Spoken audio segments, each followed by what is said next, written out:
હવે કેટલાક બીજા સ્પેશિયલ કેસીસની વાત કરી લઈએ. ધારો કે આ KI3 છે, તો KI3 માં I3 માઇનસ આયન છે એ સ્પેશિયલ ટાઈપનો આયન છે. અગાઉ આપણે કેમિકલ બોન્ડિંગમાં એવી વાત કરી હતી કે I2 માઇનસ ને I માઇનસ ભેગા થાય, I2 ને I માઇનસ, તો આપણને I3 માઇનસ મળે. આ પોતે કલરલેસ, પણ આ કેવો છે? બ્રાઉન કલરનો છે, ડીપ બ્રાઉન, ટૂંકમાં ડાર્ક બ્રાઉન એમ કહી શકો તમે એને. તો આ જે નવો આયન બને એ કેવી રીતે બન્યો હોય છે? એટલે કે I2 નું સોલ્યુશન હોય, એમાં તમે એક્સેસ KI નાખો તો આપણને KI3 મળે, K પ્લસ ને I3 માઇનસ. અહીંયા આપણે એનો જે ઓક્સિજન સ્ટેટ નક્કી કરવો હોય તો K પ્લસ પ્લસ 1 છે, તો અમે I3 ઉપર માઇનસ 1 થાય, એટલે 3 આયોડિનનો ટુગેધર -1 ચાર્જ, તો 1 ના ભાગે કેટલો આવશે? -1/3. એટલે કે ઓક્સિડેશન સ્ટેટ ઓફ આયોડિન એ -1/3 થશે આ કેસમાં. એટલે કે ફ્રેક્શનલ ઓક્સિડેશન સ્ટેટ પોસિબલ છે. બરાબર. I3 -1 ની અંદર આયોડિન એક જણનો ઓક્સિજન સ્ટેટ થઈ ગયો -1/3. એટલે આપણે KI3 જે છે એ સમજવાનું I2 પ્લસ KI નું કોમ્બિનેશન ઇનડાયરેક્ટલી. પણ આપણે તો અહીંયા એવરેજ વેલ્યુ કાઢવાની છે, ખાસ ધ્યાન રાખજો. એટલે અહીંયા આ એની એવરેજ વેલ્યુ થઈ. કઈ થઈ? આ એવરેજ થઈ, એ તો ખબર પડે ને, આ એવરેજ વેલ્યુ છે. પણ આપણે એનું જો સ્ટ્રક્ચર જોઈ, આપણે એનું કેમિકલ બોન્ડિંગમાં સ્ટ્રક્ચર જોઈ લીધું છે I3 -1 કેવી રીતનું હોય. તો આયોડિનની અરે આયોડિન માઇનસ વચમાં અને છેલ્લે બીજો એક આયોડિન. અહીંયા 3 લોન પેર હોય એવું આપણે ભણી ગયા. તો વચ્ચેનો આયોડિન જે છે -1 માં છે ને ઉપર નીચેના બે આયોડિન 0 સ્ટેટમાં છે. જો આપણે દરેકની પર્સનલ વેલ્યુ જો નક્કી કરવી હોય તો આની વાત છે.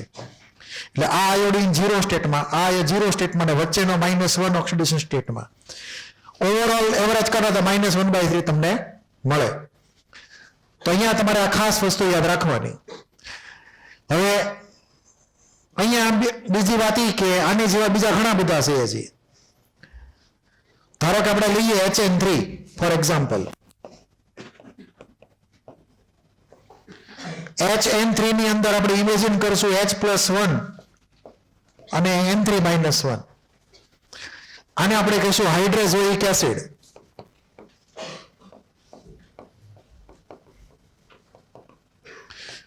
તો હાઇડ્રોઝોઇક એસિડ ની અંદર એની ફોર્મ્યુલા થઈ HN3.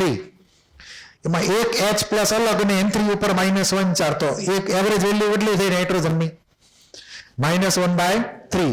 ઓલા આયોડિનની જેમ જ તે ક્લિયર. એટલું તો અહીંયા પણ ફ્રેક્શનલ આપણને ઓક્સિજન સ્ટેટ મળે જ છે N3 -1 ની અંદર. હવે એક બીજી આઈટમ છે ખાસ જે તમારે યાદ રાખવાની છે, ટિપિકલ કેસ છે TLI3. TL મતલબ થેલિયમ. TLI3 ની અંદર આપણે TL ને +1 સમજવાનો છે ને I3 ને -1 સમજવાનો છે. થેલિયમ ગ્રુપ નંબર 13 નો એલિમેન્ટ +3 આપી શકે એમ છે, પણ એનું +3 કોઈ કારણસર અનસ્ટેબલ છે, એટલે +3 લેવાનું નથી. એને કયું લેવાનું છે? અહીંયા +1 લેવાનું છે. તો TLI3 ની અંદર થેલિયમ +1 છે ને આ -1 છે ઓવરઓલ. એટલે 3 આયોડિનના -1, તો એકને કેટલો મળશે એવરેજ? -1/3. એટલે તમને એવું પૂછે કે આટલા કેટલા મોલેક્યુલની અંદર જે આયોડિન છે અથવા બીજો કોઈ એટમ છે એની ફ્રેક્શનલ ઓક્સિજન સ્ટેટની વેલ્યુ છે. હજી એક બીજી આઈટમ એડ કરી દઈએ એમાં, CSI3. CSI3 માં સીઝિયમ હંમેશા +1 જ હોય, કેમ કે ગ્રુપ 1 નો એલિમેન્ટ છે. તો I3 ઉપર ઓવરઓલ -1 સમજી લેવાનું. એટલે અહીંયા પણ એવરેજ વેલ્યુ આયોડિનની થઈ 1/3 માઇનસમાં. એટલે આ બધા એવા સ્પેશિયલ કેસીસ છે KI3, TLI3, CSI3. બરાબર છે, કે જેમાં આયોડિન ઓવરઓલ -1/3 માં છે, છેતરાતા નહીં. બરાબર, અને એની આરે સિમિલારિટી એક HN3 ની છે એ પ્રમાણે. તો એવું નથી કે બધા ઓક્સિજન નંબર હંમેશા ઇન્ટીજર જ હોય, ક્યારેક ફ્રેક્શનલ વેલ્યુ પણ એ પ્રમાણે આવી કે ખરા. તો આમાં કોઈને કઈ ડાઉટ હોય તો બોલી જાઓ. આ બધા એક્ઝામ્પલ ખાસ યાદ રાખવાના. પછીની આઈટમ છે એક સ્પેશિયલ ટાઈપનો કોમ્પ્લેક્સ, એટલે કે સંકીર્ણ એક પ્રકારનો. તો આજે આપણે કોમ્પ્લેક્સ લખ્યો અહીંયા ઉપરનો Na2FeCN5NO. એમાં ધ્યાનથી સમજજો આ મેથડ, ઇમ્પોર્ટન્ટ છે એક્ઝામ માટે, કે આ Na2FeCN5 અને NO એ બધું એક સિંગલ બ્રેકેટમાં લખવાનું, સોડિયમ બહાર રાખવાના બ્રેકેટની. હવે સોડિયમ હંમેશા શું હોય? +1 હોય. તો 2 સોડિયમના +2, તો બ્રેકેટનો ચાર્જ કેટલો થાય બોલો? તો બ્રેકેટનો ચાર્જ જે છે એ તમે ઇઝીલી કહી શકો કે આ 2 સોડિયમ તો +1 છે, તો ઓવરઓલ આ +2 ને બેલેન્સ કરશે બ્રેકેટનો ચાર્જ -2. એટલે આપણે આમ લખીએ કે FeCN5NO ઓવરઓલ ચાર્જ માથે 2-. હવે આપણને અહીંયા એ ખબર નથી કે Fe ની વેલ્યુ કેટલી, તો Fe ને આપણે x માની લઈએ. ધારો કે દરેક સાયનાઇડ અહીંયા -1 ઓવરઓલ ચાર્જ કેટલો? આખો સાયનાઇડ ઓવરઓલ -1 છે, એક સાયનાઇડનો -1, તો 5 સાયનાઇડના -5. હવે આ એનો ની વાત કરીએ. એનો ની અંદર 2 પોસિબિલિટી છે. ન્યુટ્રલ NO, ન્યુટ્રલ કે જેમાં 15 પ્રોટોન ને 15 ઇલેક્ટ્રોન હોય, અને બીજો છે NO+, કે જેમાં 15 પ્રોટોન ને ઇલેક્ટ્રોન 14 જ હોય. આપણે એનો પ્લસ ભણી ગયા એમો થિયરીમાં, યાદ હોય તો. કેટલો બોન્ડ ઓર્ડર છે એમાં? NO+ માં બોન્ડ ઓર્ડર 3 આવે NO+ ની અંદર, અને NO માં 2.5 ઇલેક્ટ્રોન હતો. એ કેમાં હતો? બોન્ડિંગમાં કે એન્ટી બોન્ડિંગમાં? 15મો ઇલેક્ટ્રોન એન્ટી બોન્ડિંગમાં હતો. તો આપણે વાત કરી હતી કે ભાઈ NO ની આયોનાઇઝેશન એનર્જી ઓછી છે, એટલે ઇલેક્ટ્રોન ફટાફટ ભાગી જાય, એન્ટી બોન્ડિંગ છે એટલે બગાડવા હેલો પડે ટૂંકમાં.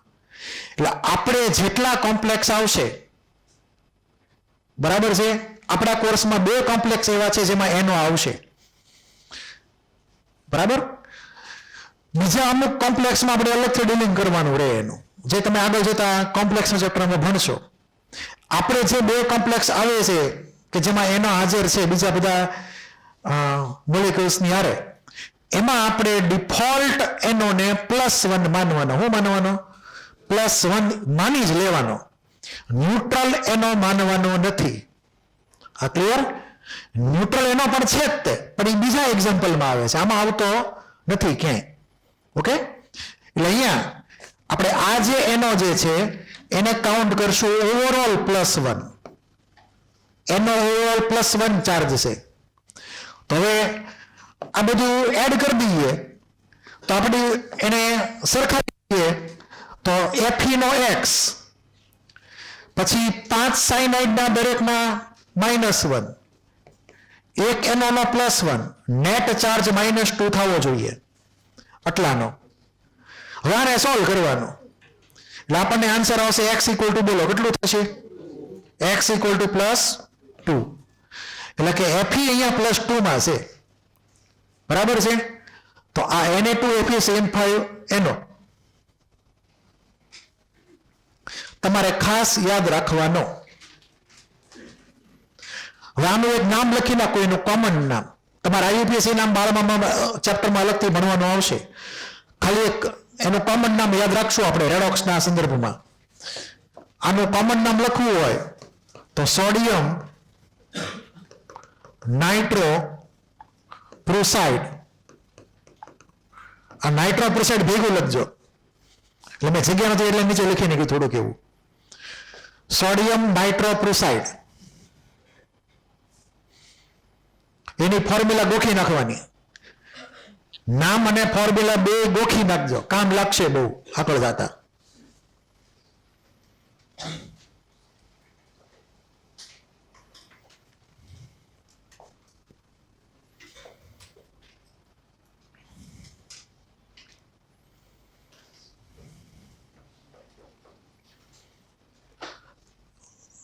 આ તમારે ઓર્ગેનિકમાં આવશે પ્રેક્ટિકલ ઓર્ગેનિક કેમિસ્ટ્રીમાં. હવે એ પાછો એમાં પ્રેક્ટિકલમાં આવે છે એટલે આપણે એની પણ વાત કરી લઈએ. એમાં જે કોમ્પ્લેક્સ બને છે એની અંદર Fe કેટલો થશે એમ. તો હમણાં જે આપણે કોમ્પ્લેક્સ લખ્યો તો Na2 Fe CN5 NO, એની તમે રિએક્શન કરો સોડિયમ સલ્ફાઇડ સાથે. સોડિયમ સલ્ફાઇડ સાથે એની રિએક્શન કરવાની તો આપણને એક નવો કોમ્પ્લેક્સ મળશે Na4 Fe CN5 NOS.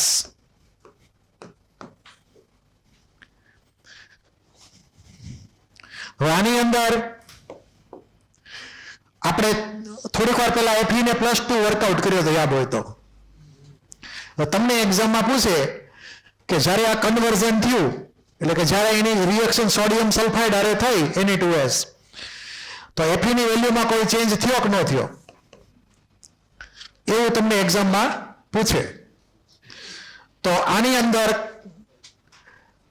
એવો કોઈ ચેન્જ થતો નથી.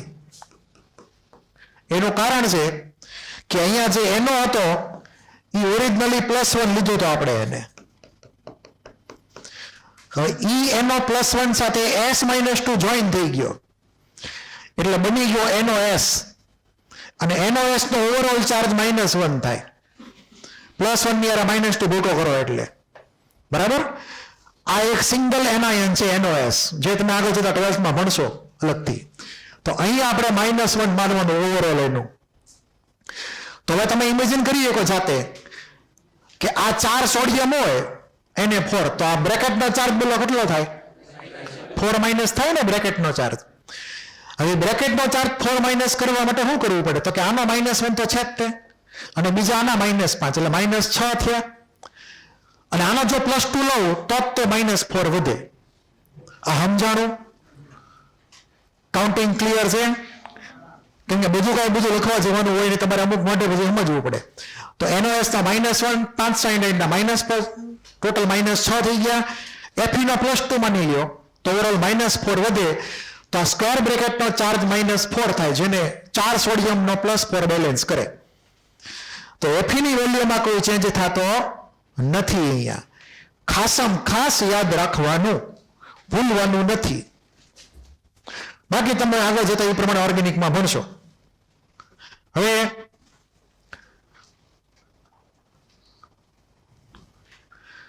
એક બીજો કોમ્પ્લેક્સ છે જેમાં NO હાજર છે. આ લખાઈ ગયું ને બધાને? ખાલી આપણે Na2S એડ કરી દીધો. ઇનડાયરેક્ટલી તમે એવું સમજશો કે આ વાયોલેટ કલરનો કોમ્પ્લેક્સ બનશે. વાયોલેટ કલરનો કોમ્પ્લેક્સ બનશે. અને આ ટેસ્ટ ઓફ સલ્ફાઇડ છે અથવા ટેસ્ટ ઓફ સલ્ફર છે, એક પ્રકારની ઓર્ગેનિક મોલેક્યુલની અંદર, જે તમે અલગથી પ્રેક્ટિકલ ઓર્ગેનિક કેમિસ્ટ્રીમાં સાહેબ તમને શીખવાડશે ડિટેલમાં. એટલે તમારે આ ખાસ યાદ રાખવાની રેડોક્સના સંદર્ભમાં કે Fe ની વેલ્યુમાં કોઈ ચેન્જ થતો નથી, પણ NO+ માંથી NOS -1 બની જાય છે એમ.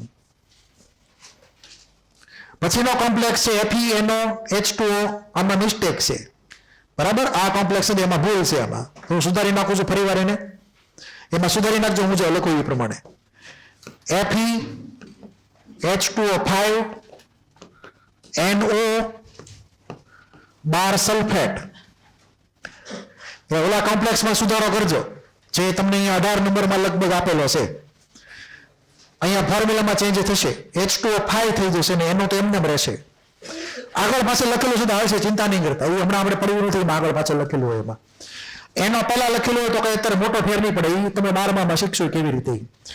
હવે આની અંદર ધ્યાન રાખવાનું છે કે ધારો કે આ Fe ને હું X માની લઉં, અનનોન નંબર. આપણને ખબર છે કે X ની વેલ્યુ કેટલી છે, પણ H2O નો ઓવરઓલ 0 થાય કે ન થાય?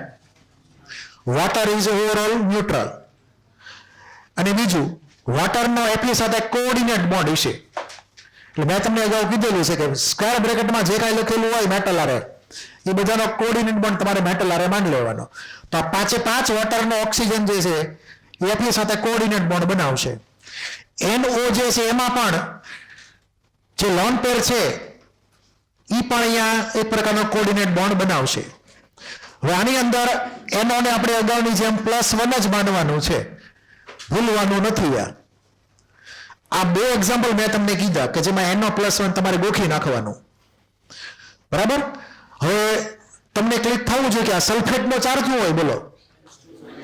સલ્ફેટ હંમેશા 2- જ હોય. તો આપણે અહીંયા એટલું તો સમજીએ કે આરામથી કે આ આટલી 2- છે તો સ્ક્વેર બ્રેકેટ કેવો થશે, +2. હવે તમે ઓલો હિસાબ માંડો આપણે જે કરીએ છીએ એ પ્રમાણે. તો તમે અહીંયા લખી શકો સિમ્પલી કે x ની આરે 5 વોટર દરેકના 0 અને પછી 1 +1 નેટ ચાર્જ છે +2. તો સોલ્વ કરો તો આપણને x ની વેલ્યુ મળશે +1. મતલબ Fe જે છે એ +1 માં થઈ ગયો. ખાસ યાદ રાખજો.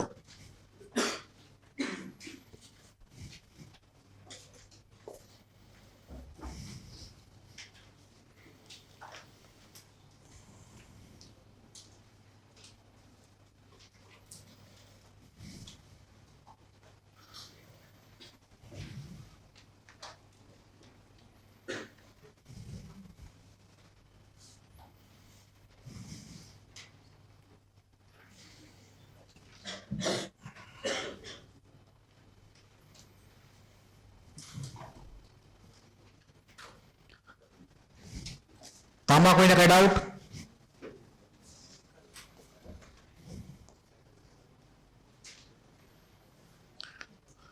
હવે આ છેલ્લી આઈટમ NOCl. NOCl માં NO +1 માનવાનો ને Cl -1 માનવાનો, બરાબર. અને Cl નું સેટિંગ નાઇટ્રોજન ની હારે કરવાનું. કોની હારે? નાઇટ્રોજન ની હારે. ઓક્સિજન ની હારે Cl જોઈન થયેલો નથી. ભલે એવું લાગે કે ભાઈ O ને Cl વિશે દેખાય છે સિક્વન્સમાં, પણ ખરેખર N વચમાં છે. એટલે આ NOCl નું સ્ટ્રક્ચર જો ઇમેજિન કરીએ તો આપણે આમ કહીએ કે ઓક્સિજન નાઇટ્રોજન, બરાબર. અને પહેલા આ Cl, આ NOCl સમજી લો આવી રીતે પહેલા. હવે આપણી આગળ અહીંયા ઓપ્શન છે કે આમાં કેવી રીતે એડજસ્ટમેન્ટ કરવું. તો કે નાઇટ્રોજન સેન્ટરમાં આવી ગયો, એના પોતાના 5 વેલેન્સ ઇલેક્ટ્રોન, 2 આ બાજુ વહી ગયા, 1 આ બાજુ ગયો, તો હજી એક લોન પેર વધી. આ ક્લિયર છે?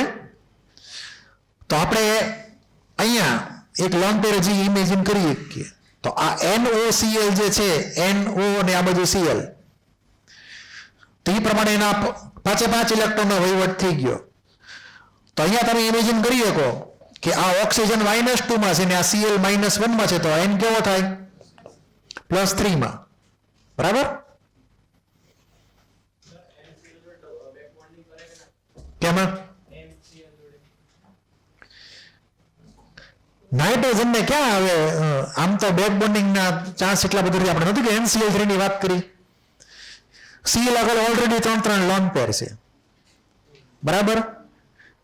એટલે ઈ થઈ શકે પણ એમાં મજા ન આવે ટૂંકમાં એને, કેમ કે Cl ને પરાણે બેક બોન્ડિંગ કરવું પડે, પરાણે. એટલે પરાણે બેક બોન્ડિંગમાં કઈ હારા વાટો હોય નહીં, થોડો ઘણો થાય તો એ નિગ્લેક્ટ કરવાનું પછી. ઓકે. એટલે આમાં બેક બોન્ડિંગ થશે ખરી ઓફિશિયલી, પણ એનું કઈ બહુ ખાસ ઇમ્પોર્ટન્સ નહીં હોય ટૂંકમાં, કહેવાનો મતલબ એ. કેમ કે આમાં Cl ની ચોખ્ખી ના છે, 3 લોન પેર છે, એટલે ઇલેક્ટ્રોન લેવા તૈયાર નથી, બરાબર. એટલે એ બધું મિક્સ રીઝન એમાં આવે ટૂંકમાં, થાય ખરી ઓફિશિયલી પણ એટલું બધું ઇફેક્ટિવ નહીં ટૂંકમાં. તો અહીંયા N જે છે એ +3 માં અહીંયા એ પ્રમાણે ગણ લેવાનો.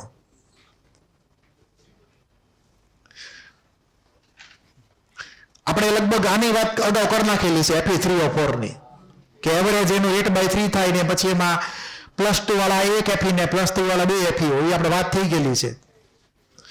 આ એક ટિપિકલ કેસ છે. CaOCl2 આવું તમને કાંઈક લખેલું આવે, CaOCl2 કેલ્શિયમ ઓક્સીક્લોરાઇડ. હવે એમાં ધ્યાન એ રાખવાનું એ છે કે તમે જે એવું માની લ્યો કે આ 2 Cl ના -1 ઓક્સિજનનો -2, બરાબર છે, તો એ સેટ જ નહીં થાય કોઈ દી. Cl ના -1 લઈ લો, ધારો કે એની વાત કરું છું. તો આના -2, ઓક્સિજન ના -2 -4 થયા. તો -4 ને બેલેન્સ કોણ કરે? કેલ્શિયમ ના +4. હવે કેલ્શિયમ જિંદગી બધી +4 થાય ન થાય. તો મતલબ આમાં કાંઈક પ્રોબ્લેમ છે. ખરેખર આ જે છે એ બે અલગ અલગ રીતે બનેલો છે. જો આનું સ્ટ્રક્ચર તમને આપેલું છે, જુઓ એનું સ્ટ્રક્ચર છે CaOCl અલગ ને Cl અલગ. તો આ ક્લોરીન ડાયરેક્ટલી કેલ્શિયમ હારે કનેક્ટેડ છે, તો એ Cl -1 ગણી શકાય. પણ આ Cl જો કોની હારે છે? O ની હારે છે, તો એ Cl કેવો ગણવાનો? +1 ગણવાનો. તો આ Cl એકબીજાને કેન્સલ કરે, +1 -1. પછી કેલ્શિયમ 2 + O -2 એકબીજાને બેલેન્સ કરી નાખે. ઓવરઓલ 0 ચાર્જ થઈ ગયો. તો આપણે ધ્યાન રાખવાનું છે, અહીંયા તમને પૂછે એક્ઝામમાં કે CaOCl કરીને પાણી નાખીએ તો ટોટલ કેટલા આયન મળે? તો આપણને 3 આયનો મળે. કેલ્શિયમ 2+, Cl- અને OCl-. આ 3 આયનો આપણને મળશે. OCl- માં Cl +1 માં છે, એ ખાસ નોટ કરજો.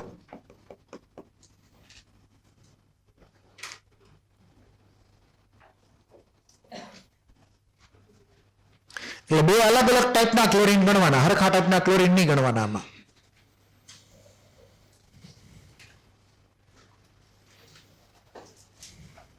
અહીંયા નામ સુધારી નાખજો. ક્લોરાઇડ ટ આવે, ડી ની બદલે ટી લખજો. ક્લોરાઇડ આ નામ ખોટું છે. હાઇપોક્લોરાઇટ આયન, ડી ની બદલે ટી. આ જગ્યાએ આ બાજુ તો બરાબર જ છે ક્લોરાઇડ.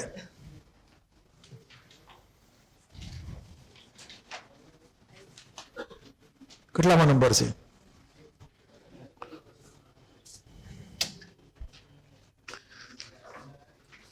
આટલું ક્લિયર થયું?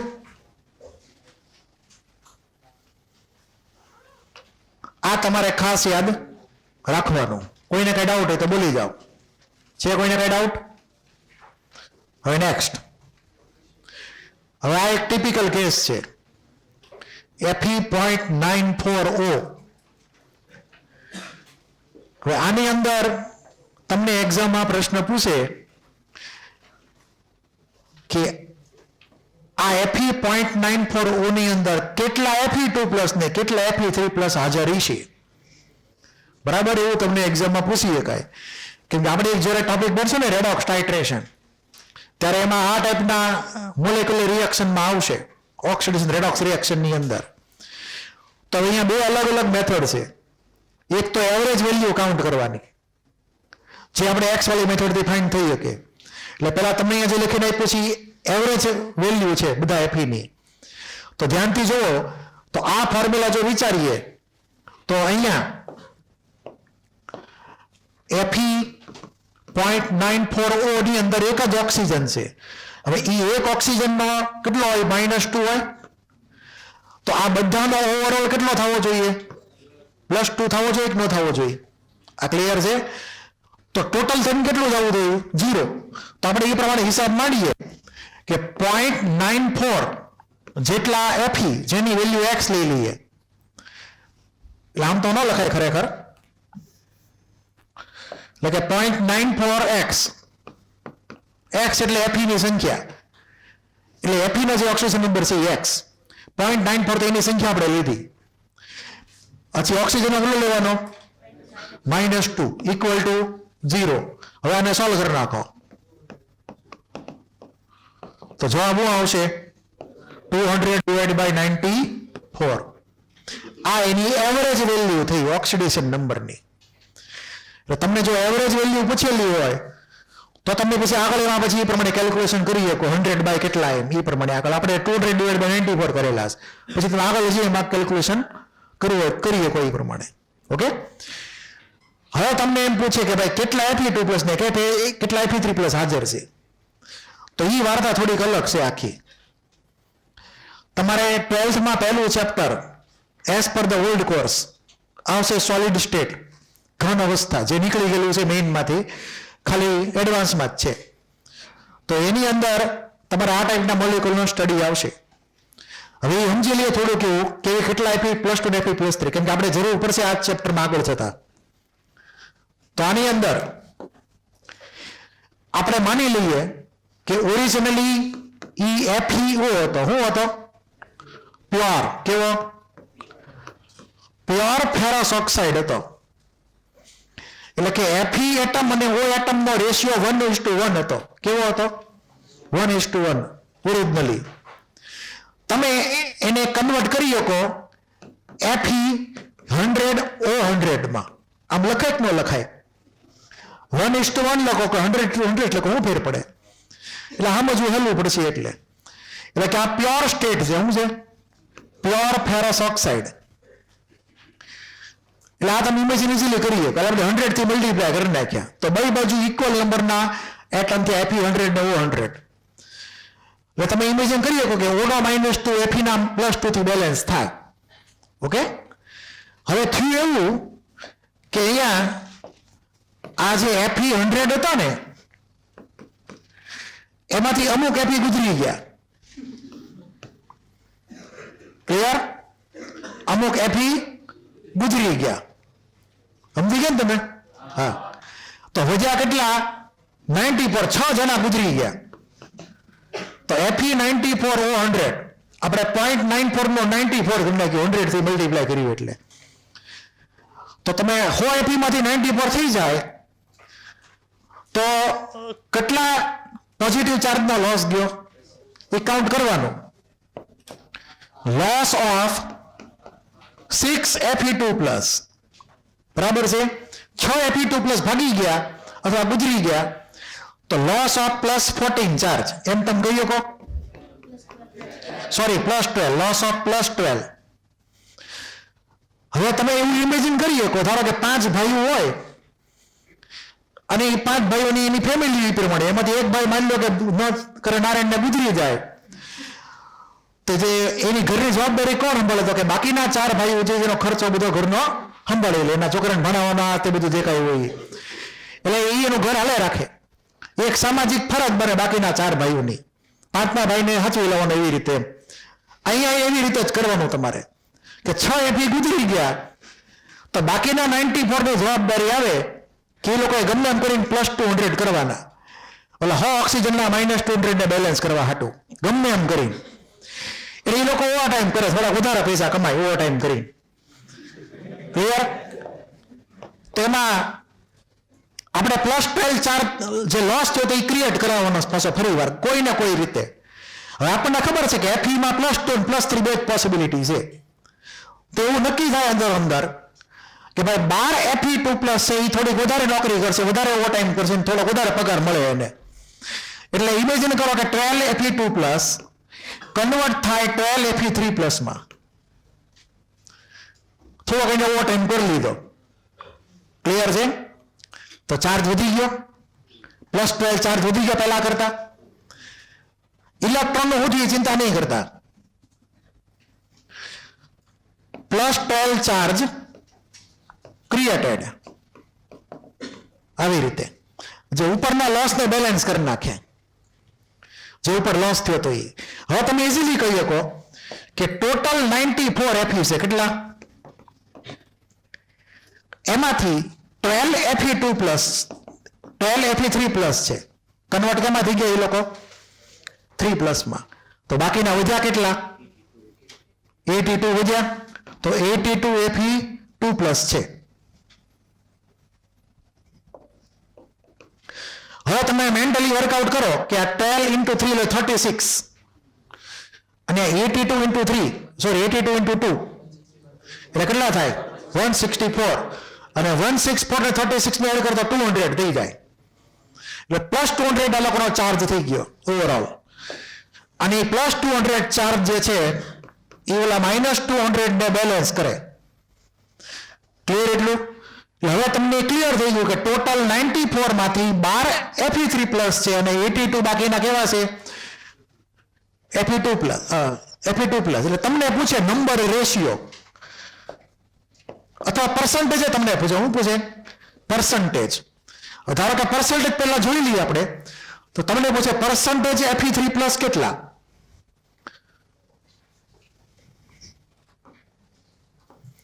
તો percentage Fe3+ ગણવા છે મારે, તો આપણે કહીએ કે ભાઈ 94 હોય તો 12 જણા છે. કેટલા? 94 એ 12 તો હોય કેટલા? Cross multiplication simple. તો ફોર્મ્યુલા શું થાય બોલો અહીંયા? Fe3+ ના નંબર ડિવાઈડ બાય ટોટલ. કેટલા ટોટલ Fe ઇન્ટુ 100. તો આ ફોર્મ્યુલા પ્રમાણે 12 નીચે આવે ને 94 12 ઉપર 94 નીચે. 12 ડિવાઈડ બાય 94 ઇન્ટુ 100. તો તમે કરો કેલ્ક્યુલેટ તો આપણને એના પર્સન્ટેજ મળી જાય. તમને એક્ઝામમાં આવા પ્રશ્ન પૂછી શકાય કે Fe.94O ની અંદર પર્સન્ટેજ ઓફ Fe3+ કેટલા, જે આપણે આવી રીતે કેલ્ક્યુલેટ કરી શકીએ. ઊંધું પૂછે તમને કે પર્સન્ટેજ Fe2+ કેટલા, તો બોલો શું કરશો હવે? તો ઉપર નંબર આવશે 82 ડિવાઈડ બાય 94 ઇન્ટુ 100. કાં તો પછી આનો જે નંબર મળે એમાંથી માઇનસ કરી નાખો, 100 માંથી માઇનસ કરી નાખો એને, એટલે આપણને બાકીના પર્સન્ટેજ મળે. તમને પૂછે નંબર રેશિયો, તો નંબર રેશિયો લખી શકાય. Number ratio Fe3+ divide by number of Fe2+. તો અહીંયા આન્સર આવશે 12 ડિવાઈડ બાય 82. પછી આગળ એમાં જે કાંઈ ગણતરી કરી શકાય એ પ્રમાણે. હવે આવા ક્વેશ્ચન તમને આવડે કે ન આવડે? હવે તો આપણે Fe.94O ની અંદર આવું વર્કઆઉટ કર્યું. આગળ જતા આપણે જ્યારે ટાઇટ્રેશનની વાત કરશું ત્યારે આનો ઉપયોગ ફરીવાર આવશે એ પ્રત્યે.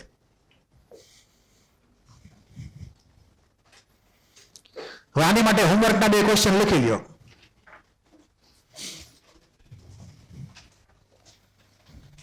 અને વર્કઆઉટ તમારે જાતે કરવાના. મેં તમને મેથડ કહી દીધી.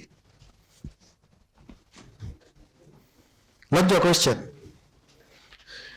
Find percentage of Fe3+ and Fe2+. Find percentage of Fe2+ and Fe3+ in the following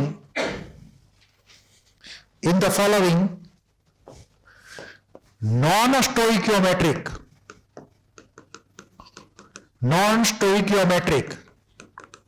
compounds. ગુજરાતીમાં કહેવાય બિન પ્રમાણમિતીય સંયોજનો. ગુજરાતી લખી નાખજો આનો ખાસ. બિન પ્રમાણમિતીય સંયોજનો એટલે કે જેની ફોર્મ્યુલા ફિક્સ ન હોય ટૂંકમાં એમ.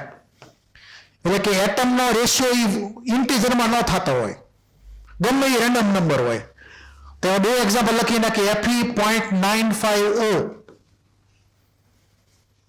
આ એક એક્ઝામ્પલ લઈએ, અને પછી બીજું એક્ઝામ્પલ લઈએ Fe.90O. આ 2 તમારે જાતે વર્કઆઉટ કરી નાખવાના. મેં તમને મેથડ કહી દીધી છે. એમાં તમારે +2 ને +3 જ લેવાના હંમેશા. આને સિવાય બીજું કોઈ તમારે કોમ્બિનેશન નહીં લેવાનું.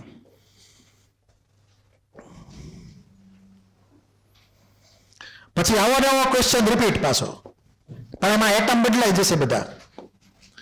હવે એક્ઝામ્પલ આવશે Ni.98O, નિકલ 0.98O. O એટલે 1, પછી તમે 100 માં કન્વર્ટ કરી શકો મલ્ટીપ્લાય કરી. આમાં તમારે કમ્પેરિઝન કરવાની Ni2+ અને Ni4+ ની. ઓરિજિનલી નિકલ 2+ હતો, અમુક નિકલ ગુજરી ગયા એટલે બાકીના બધા અમુક જણા +4 માં કન્વર્ટ થવાનું ચાર્જને ક્રિએટ કરવા હાટું. તમારે આમાં પર્સન્ટેજ ફાઇન્ડ કરવાના નિકલ +2 ને નિકલ 4+ ના.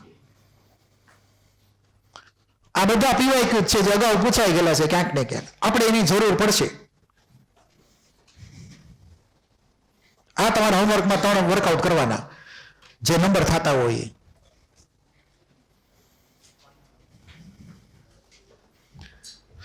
પછી એવરેજ વેલ્યુ તો આવડે જ ના આવડે નક્કી કરતા. એવરેજ વેલ્યુ આવે એકચ્યુઅલી થોડી સિમ્પલી નક્કી થઈ શકે, પણ કેટલા +2 કેટલા +3 એ થોડુંક ધ્યાન રાખવાનું. એમાં આમાં કોઈ લખવાનું બાકી?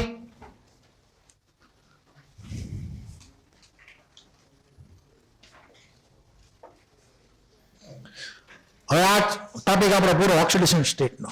એટલે તમારે બાકીના બધાના હોમવર્કમાં MCQ તમે કરેલા હશે. બરાબર. હવે આગળ વધીએ સ્ટોક નોટેશન. સ્ટોક નોટેશનનો એવો કઈ મેજર ઉપયોગ આવતો નથી, ખાલી એક શોખ પૂરતો ટોપિક છે, ખાલી નજર ફેરવી લેવાની શું હોય. ક્યારેક ડી બ્લોકના એલિમેન્ટ હોય, ડી બ્લોક વાળા એલિમેન્ટ, તો ડી બ્લોકના એલિમેન્ટમાં જનરલી એક કરતા વધારે ઓપ્શન સ્ટેટ અવેલેબલ હોય. એટલે જે જૂના જમાનામાં આ સિસ્ટમ હાલતી હતી કે જ્યારે એક કરતા વધારે પોસિબિલિટી હોય ને ત્યારે અસ અને ઈક લગાડવાનું. આ જૂના જમાનાની સિસ્ટમ હતી. ધારો કે આપણે એમ કહીએ કે FeCl2 છે, તો FeCl2 માં Fe2+ છે, તો અહીંયા Fe2+ ને આપણે ફેરસ કીધો હતો, યાદ હોય તો. પણ FeCl3 હોય તો આપણે એમાં Fe3+ ઇમેજિન કરીએ, જેને ફેરિક કહીએ, એટલે કે ઈક લાગેલો છે. અસની બદલે શું લાગેલું છે? ઈક લાગેલો છે. ઓરિજિનલ લેટિન નામ ફેરમ હતું Fe નું.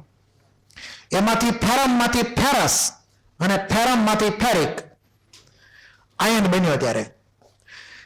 એટલે અહીંયા Fe2+ ને લોઅર વેલ્યુ હોવાથી અસ કહેવાનો અને હાયર વેલ્યુ હોવાથી 3+ ને ઈક કહેવાનો, ફેરિક.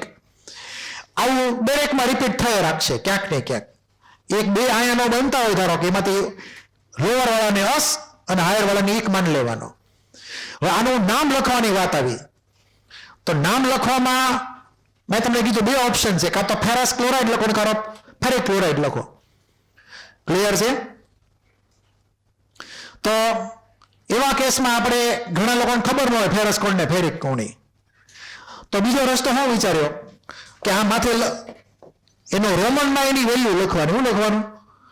રોમનમાં એની વેલ્યુ લખવાની. ધારો કે આ સિસ્ટમ જે છે FeCl2, માથે હું રોમનમાં 2 લખી નાખું, આમ અહીંયા માથે રોમનમાં 3 લખી નાખું. એને બાજુમાં લખી શકાય ઈચ્છા થાય તો. જો માથે એના તમે બાજુમાં લખો તો ત્યારે કાંઈ વાંધો નથી કાંઈ.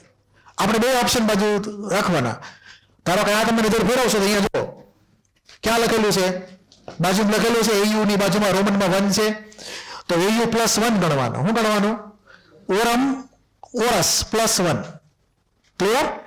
આ AU3+ છે, તો ઓરમનું ઓરિક થઈ ગયું. શું થઈ ગયું? AU3+ થઈ ગયો. તો AU માં +1 ને +3 માંથી +1 ને ઓરસ કહી દઈએ અને +3 ને ઓરિક કહી દઈએ. તો આ ઓરસ ક્લોરાઇડ, આ ઓરિક ક્લોરાઇડ. એમાં નામ સિસ્ટમ જે છે એ પ્રમાણે આ 1 ને 2 તરીકે રોમનમાં ઓળખવાના. એટલે તમને આવી રીતે બાજુમાં અથવા માથે એ પ્રમાણે નંબર લખેલો હોય રોમનમાં. ટૂંકમાં સ્ટોક નોટેશન જે છે, ક્લિયર, એમાં રોમનમાં આપણે ઓક્સિડેશન નંબર લખીએ છીએ. એ એટમની બાજુમાં એની શોર્ટી ફોર્મ અથવા માથે જે એડજસ્ટમેન્ટ થયેલું હોય એ પ્રમાણે. પછી જ પ્રમાણે માની લો કે અહીંયા આ SnCl2 ને SnCl4 છે, તો આ SN ની બાજુમાં 2 છે, મતલબ SN+2 સમજવાનો, એટલે કે SnCl2. તો SN4+ ને SnCl2 માંથી SN+2 ને શું કહેવાય? સ્ટેનસ. ઓસ લાગી ગયું. સ્ટેનમ એનું નામ હતું લેટિનમાં, એમાંથી સ્ટેનસ બની ગયું. આ SN4+ છે, હાયર વેલ્યુ છે ઓક્સિજન નંબરની, તો એને SN4+ ને સ્ટેનિક કહેવાનો. એટલે આ સ્ટેનિક ક્લોરાઇડ થઈ ગયો, આ સ્ટેનસ ક્લોરાઇડ થયો. ક્લિયર? એટલું. પછી નીચેની આઈટમ છે Hg2Cl2 ને અહીંયા HgCl2. અહીંયા બે મર્ક્યુરીનો કમ્બાઈન થઈને +2 છે, એક મર્ક્યુરીનો +1 છે. અહીંયા રોમનમાં 1 લખ્યો છે, એક મર્ક્યુરીનો ઓક્સિજન સ્ટેટ લખેલો છે. આને કહેવાય મર્ક્યુરસ ક્લોરાઇડ, લોઅર વેલ્યુ છે એટલે. આને કહેવાય મર્ક્યુરિક ક્લોરાઇડ, હાયર વેલ્યુ છે ઓક્સિજન નંબરની એટલે. તો અસ અને એક બધાને ક્લિયર? આ સમજાણું. હવે બીજું ખાસ વાત, મર્ક્યુરી એક સ્પેશિયલ કેસ છે. એનું લેટિનના નામ હાઇડ્રાઝેરમ છે. શું છે? પણ હાઇડ્રાઝેરમનો હાઇડ્રાઝીરસ કે હાઇડ્રાઝેરિક કરતા નથી. મર્ક્યુરી એનું ઇંગ્લિશ નામ છે, તો ઇંગ્લિશ નામમાં અસ અને એક લાગેલા છે. રૂલથી ઓપોઝિટ, કેમ કે કેમેસ્ટ્રી છે આ.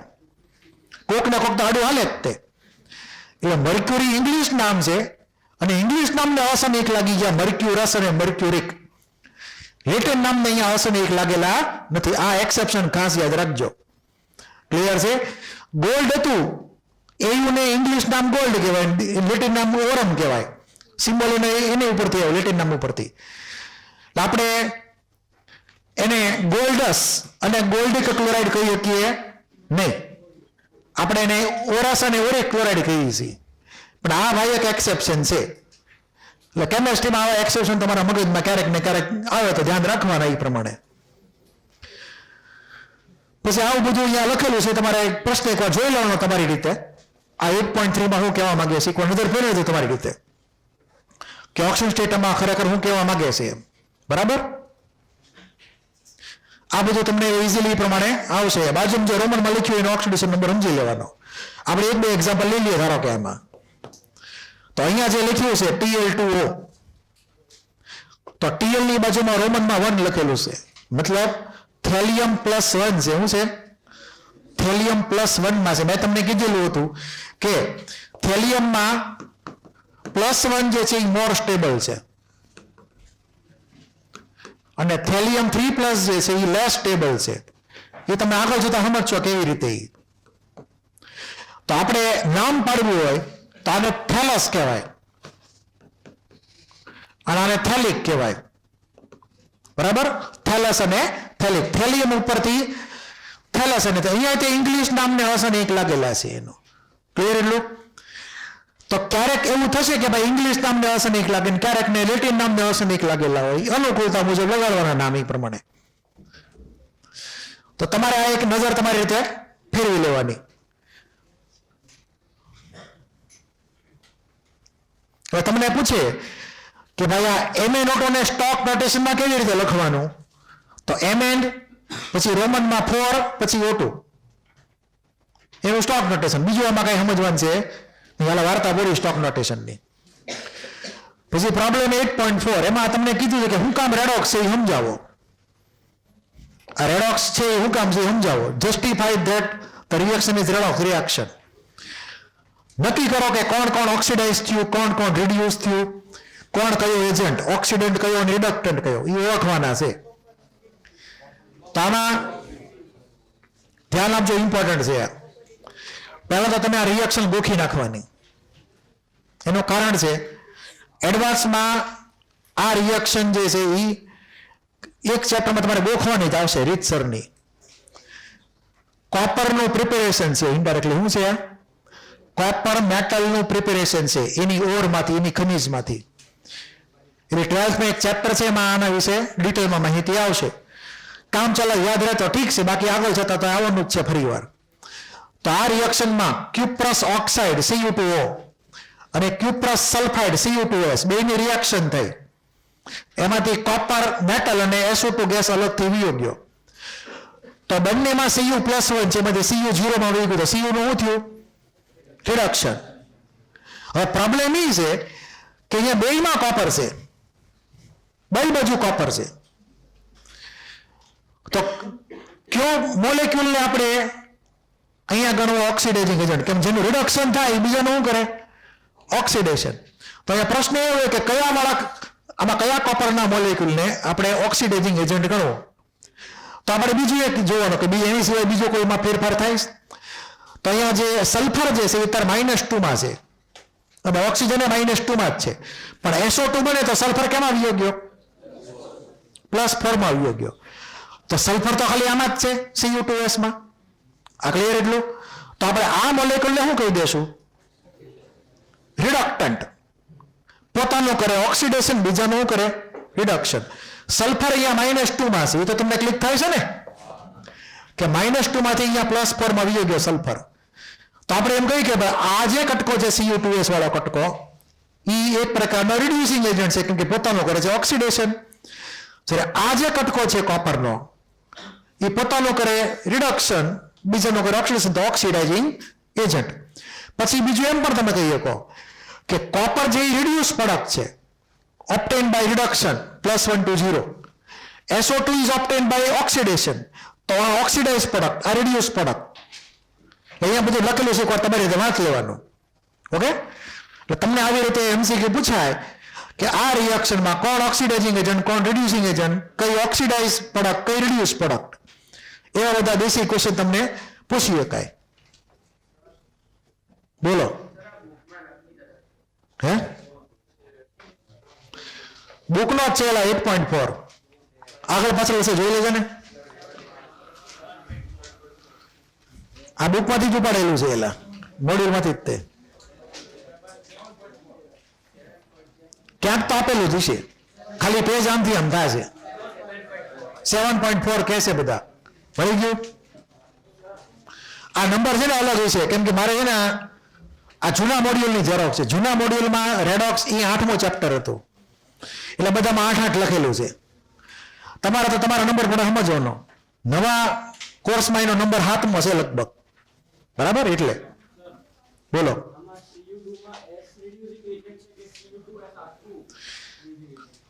હવે આપણે એમાં છે ને લોજિક એવું વાપરવાનું કે તમે એ આખા મોલેક્યુલ ને કહી શકો અને પર્ટિક્યુલર સલ્ફર ને કહી શકો. એટલે આપણે વધારે સ્પેસિફિકલી કેવું હોય, વધારે ડીપમાં જઈને તો Cu2S નો સલ્ફર જે છે એ રિડ્યુસિંગ એજન્ટ છે. વધારે ડીપમાં જઈને કેવું હોય, દૂરથી જોવું હોય, દૂરથી કેવું હોય તો કહી દો કે Cu2S જે છે એ રિડ્યુસિંગ એજન્ટ છે. નજીક જઈને જોવો તો ખબર પડે કે સલ્ફર જ છે જે ઇન્વોલ્વ છે આમાં, ખરેખર તો મેઇન પાર્ટી. ક્લિયર? એટલે આપણે કઈ રીતે જોઈએ એ પ્રમાણે જવાબ લખવાનો. એટલે આમાં જો ઓપ્શનમાં તમને શું લખેલું છે, એ લોકો જવાબમાં શું લખ્યું છે? એ લોકોએ કોને કીધું છે ઓક્સિડન્ટ રિડક્ટન્ટ?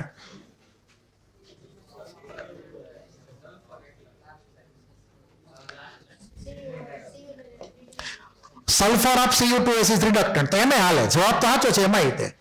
એટલે ઓપ્શન જોવાનું, ટૂંકમાં કેવી રીતના ઓપ્શન સેટ કરેલા છે, ઓપ્શન પ્રમાણે આપણે આન્સર આપવાનો, બરાબર.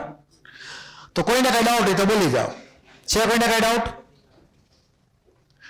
હવે ટાઈપ્સ ઓફ રેડોક્સ રિએક્શન જે તમે 10th માં થોડી ઘણી એના વિશે માહિતી તમે ધરાવો છો એ પ્રમાણે, એટલે આ થોડુંક આપણે ફટાફટ વગાડશું. કોમ્બિનેશન રિએક્શન, ઇનડાયરેક્ટલી તમે કહી શકો એડિશન રિએક્શન, એમ કહી શકો તો A+B એમાંથી C બને તો એડિશન રિએક્શન થઈ ગઈ, તો કોમ્બિનેશન રિએક્શન કહીએ કોઈનું બીજું નામ એ પ્રમાણે. તો ડાયરેક્ટ બે અહીંયા કમ્બાઈન જ થઈ જાય, A અને B, એમાંથી નવો મોલેક્યુલ C બની જાય. તેના એક્ઝામ્પલ જો તમને લખીને આપેલા છે અહીંયા અલગ અલગ. C+O2 CO2, Mg plus N2 આપણને MgN3N2 મળે, CH4+O2 એમાંથી CO2 પ્લસ વોટર મળે. હવે અહીંયા છે ને આ એની કેટેગરીમાં ન આવવી જોઈએ ખરેખર તો. કોણ જાણે કેમ લખી નાખ્યું છે ખબર ન પડી મને. તમારામાં જો આજ લખેલું છે એવી રીતે ખરેખર તો એ કેટેગરીમાં ન આવવું જોઈએ.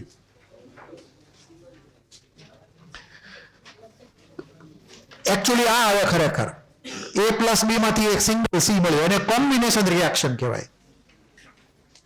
આ ખરેખર છે ને ડિસ્પ્લેસમેન્ટમાં જાય, કેમ કે મિથેનના હાઇડ્રોજનનો ડિસ્પ્લેસમેન્ટ ઓક્સિજન દ્વારા થયું. થોડુંક આ એક એવું પણ થઈ શકે કે કોઈ એક રેડોક્સ રિએક્શન ડબલ કેટેગરીમાં આવતી હોય. કેમાં? ડબલ કેટેગરીમાં. ઓલરાઉન્ડર હોય કે ન હોય, બેટિંગે કરીએ કે બોલિંગે કરીએ કે, એટલે અમુક રિએક્શન એવી છે કે જેમાં ડબલ બાજુથી ડેફિનેશન આપતા છે. તો અત્યારે અહીંયા જે લખેલું છે એઝ પર NCERT, તો એ લોકો આને કોમ્બિનેશન કીધું, બરાબર. પણ આ વધારે જોવો તો આ ડિસ્પ્લેસમેન્ટ વધારે દેખાય છે કોમ્બિનેશન કરતા. કોમ્બિનેશનનો મતલબ બે મોલેક્યુલ ભેગા થઈને ત્રીજો મોલેક્યુલ બનાવીને કયો. ક્લિયર છે? ધેટ ઇઝ કોમ્બિનેશન અથવા એડિશન. તો આ બે ક્લિયરલી કોમ્બિનેશન છે, A+B ગિવિંગ C. આ થોડુંક ડાઉટફુલ છે, તમે એ પ્રમાણે ક્વેશ્ચન માર્ક મૂકજો. આ કેટેગરી થોડીક એની ડાઉટફુલ કહેવાય ખરેખર તો. બાકી છે આ એક પ્રકારની રેડોક્સ રિએક્શન જ તે. આમાં કમ્બશન થયું મિથેનનું, CO2 અને વોટર જે છે અલગ પડી ગયા. તમે એને એવી રીતે સમજી શકો કે મિથેનના જે બે કોમ્પોનન્ટ હતા C અને H, એ બંને ઓક્સિજનની હારે કમ્બાઈન થઈ ગયા. એવી રીતે તમે જો સમજતા હો તો એ આની અંદર આવે. તો મિથેનનો કાર્બન ઓની હારે કમ્બાઈન થયો, કોમ્બિનેશન. મિથેનનો હાઇડ્રોજન ઓની હારે કમ્બાઈન થયો, કોમ્બિનેશન. એટલે O જો બે બાજુ છે અહીંયા, O જે છે એ બે બાજુ છે. એટલે એ રીતે એ લોકો જોયું છે તો આને એ લોકોએ કોમ્બિનેશન કીધેલી હશે. ક્લિયર? તમને ઓળખવાની કે તો તમારે યાદ રાખવાનું આ ટિપિકલ એક્સેપ્શન છે ટૂંકમાં એક રીતે જોઈએ તો. બાકી આ તો બે સિમ્પલ A+B ગિવિંગ C.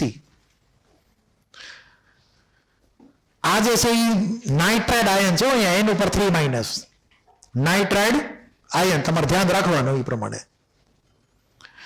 પછી ડીકમ્પોઝિશન રિએક્શન એટલે કે વિઘટન પ્રક્રિયાઓ. કેટલીક રિએક્શનમાં ડીકમ્પોઝિશન થાય અને આપણને ફરક મળે, એટલે એ સ્પેર પાર્ટ છૂટા પડી જાય. શું થાય? સ્પેર પાર્ટ બધા છૂટા પડી જાય. That is called decomposition. એટલે એક મોલેક્યુલ એ હોય એમાંથી B પ્લસ C છૂટવું પડે. એટલે તમે આને સિમ્પલી આ કેસમાં લખી શકો, એ માંથી શું મળે? B plus C. Spare part છૂટા પડી ગયા, એનું અસ્તિત્વ ખતમ, એની બદલે બે નવા મોલેક્યુલ બની ગયા. પણ હારે રેડોક્સ થવી જરૂરી છે. ઓકે, રેડોક્સમાં ઓક્સિજન સ્ટેટનો ચેન્જ એકવાર ચેક કરી લેવાનો. આની પહેલાના બધામાં તમે જો માથે લખેલું જ છે ચેન્જ થાય છે ઓક્સિજન નંબર, પણ એવું નહીં માનતા કે બધામાં ઓક્સિજન નંબર ચેન્જ થાય એમ, એ જરૂરી નથી. ધારો કે હું તમને એક એક્સેપ્શન આપી દઉં, આનું એક્સેપ્શન એક લખી નાખજો, તમારે તમને કહેવાનું રહી ગયું તે વખતે.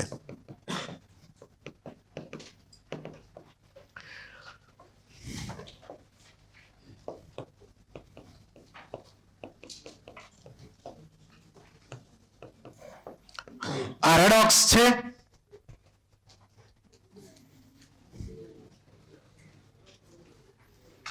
આ રેડોક્સ છે કે નહીં? આ ડાયમરાઇઝેશન છે. શું છે? એટલે કોમ્બિનેશન જ થયું ને, એટલે એડિશન જ થયું, પણ રેડોક્સ કેટેગરીમાં આવે નહીં. ઓકે, કેમ કે રેડોક્સ રિએક્શન છે જ નહીં, નાઇટ્રોજનની વેલ્યુમાં કોઈ પરિવર્તન આવતું નથી આની અંદર, એટલે આ એક્સેપ્શન થઈ ગયું. કોમ્બિનેશન ખરા પણ રેડોક્સ નહીં.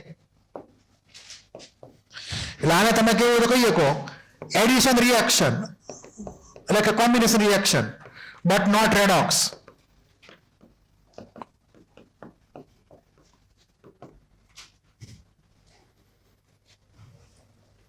કેમ કે આમાં ઓક્સિજન નંબર નાઇટ્રોજન કે ઓક્સિજન બે માંથી એકેનો ચેન્જ થતો નથી.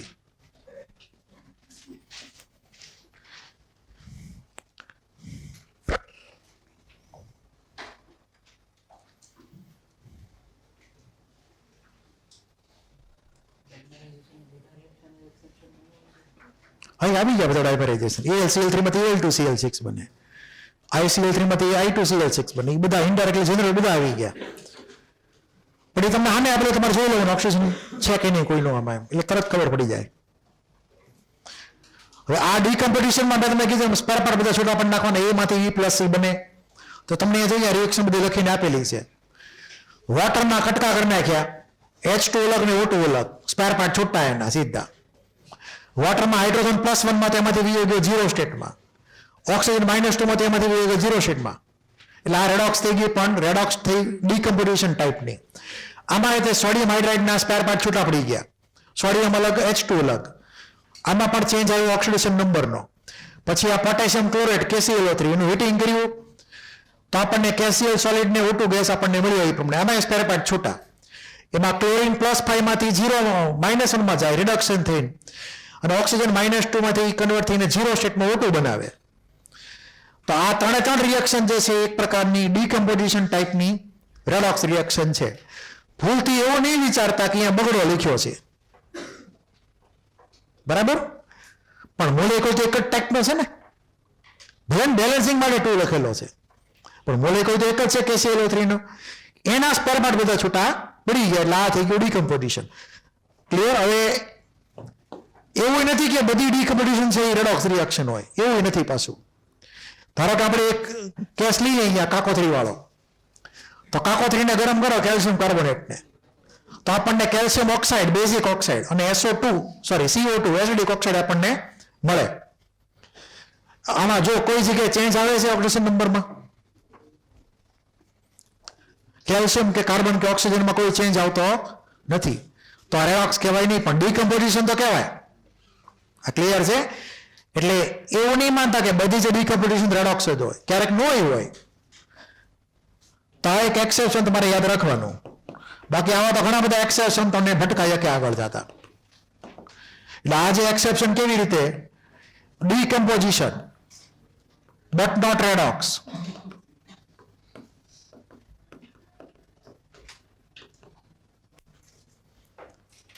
કોઈને કઈ ડાઉટ હોય તો બોલી જાઓ.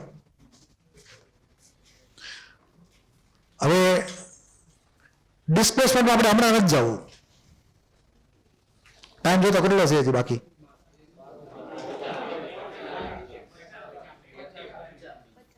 હજી 50 મિનિટ છે, આરામથી પતી જાય. હાલો આપણે જશું ડિસપ્રોપોર્શિયોનેશન રિએક્શનમાં.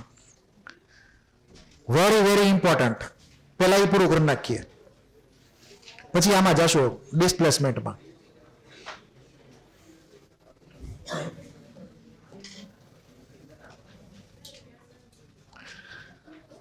જેવી રીતે વીઆઈપી કેટેગરી હોય ઇન્ડિયન્સમાં, વેરી વેરી ઇમ્પોર્ટન્ટ પર્સન, ધારો કે મોદી, તો મોદી વીવીઆઈપીમાં આવે, આપણે બધા વીવીઆઈપીમાં આવીએ નહીં. એવી રીતે રેડોક્સમાં તે વીઆઈપી કેટેગરી છે, આ વીવીઆઈપી કેટેગરી એટલે ડિસપ્રોપોર્શિયોનેશન.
હવે ધ્યાન આપજો, ખાસ ઇમ્પોર્ટન્ટ છે, વેરી વેરી ઇમ્પોર્ટન્ટ કેટેગરી છે આ.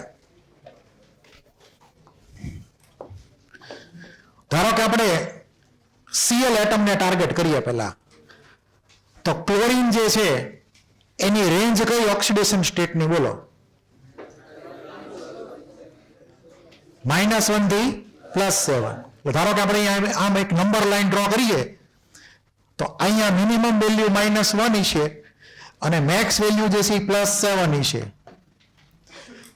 પછી વચ્ચેની વેલ્યુ ધારો કે લખીએ એ પ્રમાણે, તો ધારો કે અહીંયા લખીએ 0, અહીંયા ધારો કે +1, +2, +3, +4, +5 અને +6. આ બધી વેલ્યુ તમે વચ્ચે ઇમેજિન કરી શકો. હવે ધારો કે Cl2 છે, શું છે? Cl2 ગેસ, બરાબર? તો Cl2 ગેસ બોલો આમાં કઈ જગ્યાએ આવે? 0 ઉપર આવે. તો Cl2 ગેસમાં ક્લોરીન જે છે એની ઓક્સિજન સ્ટેટની વેલ્યુ 0 માનવાની, કેમ કે એલિમેન્ટ ફોર્મમાં છે એટલે. હવે આ જે રેન્જ જે છે Cl ની, એમાં Cl2 ની જે વેલ્યુ છે 0 વેલ્યુ, એ રેન્જની વચમાં છે, -1 થી +7 ની વચ્ચે છે. ક્લિયર છે? તો એવું થઈ શકે ખરા કે આ જે વેલ્યુ જે છે એ ઘટી પણ શકે. શું થઈ શકે? ઘટી પણ શકે. એનો ઓપ્શન એની આગળ ઓપન છે, ઘટવાનો ઓપ્શન ઓપન છે એની આગળ. એટલે પોતે ધારો કે ઘટે 0 માંથી -, તો શું કહેવાય? રિડક્શન કહેવાય કે ઓક્સિડેશન કહેવાય? રિડક્શન કહેવાય. એટલે આ થઈ ગયું રિડક્શન થઈ ગયું. એટલે કે Cl2 હોય તો Cl2 માં ક્લોરીન 0 માંથી -1 જવાનો ઓપ્શન ઓપન છે એની માટે. ઉપરાંત એ પણ શક્ય છે કે E0 જે છે એ આગળ +3 માં પણ જઈ શકે અથવા +5 માં પણ જઈ શકે, તો આગળ બીજી વેલ્યુમાં જઈ શકે એની ઈચ્છા પ્રમાણે. એટલે કે પોતે વધી પણ શકે, 0 માંથી હાયર વેલ્યુમાં જઈ શકે. બે ઓપ્શન એને ઓપન છે. તો શું થાય એનું? ઓક્સિડેશન. હવે આવું તમે બધી જ વેલ્યુમાં માની શકો. જેટલી વેલ્યુ આ લોઅર લિમિટ અને અપર લિમિટની વચમાં છે, એ બધા માટે આ સંભાવના છે કે નહીં? કે વધવાની ઘટવાની બે સંભાવના છે ઓક્સિજન નંબરમાં. ધારો કે +6 લઈ તો +6 માંથી +7 બની શકે, અથવા +6 માંથી ઘટી શકે. બે બાજુ અવેલેબિલિટી છે. પણ માની લો કે કોઈ અહીંયા છેડે ઉભેલો છે -1, તો એ -1 માંથી -2 કે -3 કે એવું કઈ થઈ શકે? બોલો. ઓલરેડી સૌથી નીચે છે, તો એનાથી બીજા કેટલો નીચે જાય? હવે તો અહીંયા જે ઉભેલો હોય Cl -1 માં, એ માત્ર ને માત્ર શું થઈ શકે? વધી જશે, વધી જ શકે. આ સમજાય છે? હું જે કહું છું, ધારો કે કોઈ +7 માં ક્લોરીન છે, તો એ આગળ જવાનો હવે એનાથી +8 +9 માં જવાનો નહીં જવાનો, એ ખાલી એવું થઈ શકશે, ઘટી શકશે. આ સમજ પડી? ટૂંકમાં આખી જે રેન્જ જે છે એમાં લોઅર લિમિટ ને અપર લિમિટની વચ્ચે જેટલી વેલ્યુ આવતી હોય એ બધાને બે ઓપ્શન મળે છે, વધવાનો ઘટવાનો, એટલે કે ઓક્સિડેશનનો ને રિડક્શનનો. આ સમજ પડી કે ન પડી? આવું દરેકે દરેક કેસમાં તમારે માનવાનું. કોઈ પણ એટમ એની રેન્જ પેલા જોઈ લેવાની, ક્યાંથી ક્યાં વધી છે, અને જો વચ્ચેની કોઈ વેલ્યુ હોય તો બે બાજુ જઈ શકે. હવે અહીંયા ધ્યાન આપજો. ધારો કે આ Cl કે જે 0 માં છે, Cl2 0 માં છે, ધારો કે એ 0 માંથી -1 માં ગયો, પોતાનું શું કર્યું એને? રિડક્શન. તો બીજાનું શું કરશે? તો કયો એજન્ટ કહેવાય? ઓક્સિડાઇઝિંગ એજન્ટ અથવા ઓક્સિડન્ટ. તો આ OA બની શકે એમ છે. શું બની શકે એમ છે? Cl2 પોતે OA બની શકે એમ છે. એટલે બીજાનું કરી શકે છે ઓક્સિડેશન, પોતાનું રિડક્શન કરીને. પછી ઇનોઇટ તે Cl2 નો ક્લોરીન પાછો પોતે વધી શકે, તો પોતાનું શું કરે? ઓક્સિડેશન. તો બીજાનું કરે રિડક્શન. તો કયો એજન્ટ ગણવાનો? રિડ્યુસિંગ એજન્ટ અથવા રિડક્ટન્ટ. તો આ ડબલ રોલમાં છે. શું છે? હિરોઈ બની શકે કે વિલેન બની શકે, કોઈ ઓપ્શન એને. ડબલ રોલ એક ન હોય. તો આ ક્લોરીન જે છે એ એવું થઈ શકે ખરા કે કોઈ રિએક્શનમાં OA હોય ને કોઈ રિએક્શનમાં RA હોય. હવે ઇમેજિન કરો એવી રિએક્શન કે જેમાં આ બે એક સાથે થતું હોય, ડબલ રોલમાં હોય. શું હોય? Cl2 ડબલ રોલમાં હોય, રિડ્યુસિંગ એજન્ટ RA હોય અને RA OA પણ હોય એક જ રિએક્શનની અંદર. તો એવી રિએક્શનને આપણે કહેશું ડિસપ્રોપોર્શિયોનેશન. ક્લિયર છે? શું કહેશું એને? એટલે કોઈ પર્ટિક્યુલર એટમનું ઓક્સિડેશન સ્ટેટ કોઈ રિએક્શનમાં વધતી પણ હોય અને આરે ઘટતી પણ હોય. આ ક્લિયર? તો એવી બધી રિએક્શન આપણે નામ પાડશું ડિસપ્રોપોર્શિયોનેશન. તો ધારો કે આપણે હવે એક એક્ઝામ્પલ જોઈએ આનું. હવે પહેલા એક એન્ટ્રી મારી દેવા.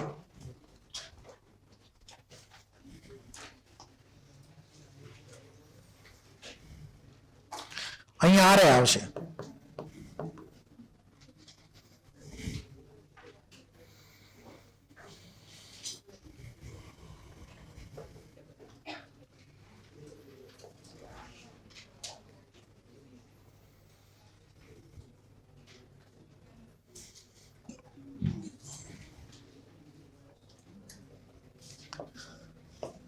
હવે એક રિએક્શન ઇમેજિન કરીએ આપણે.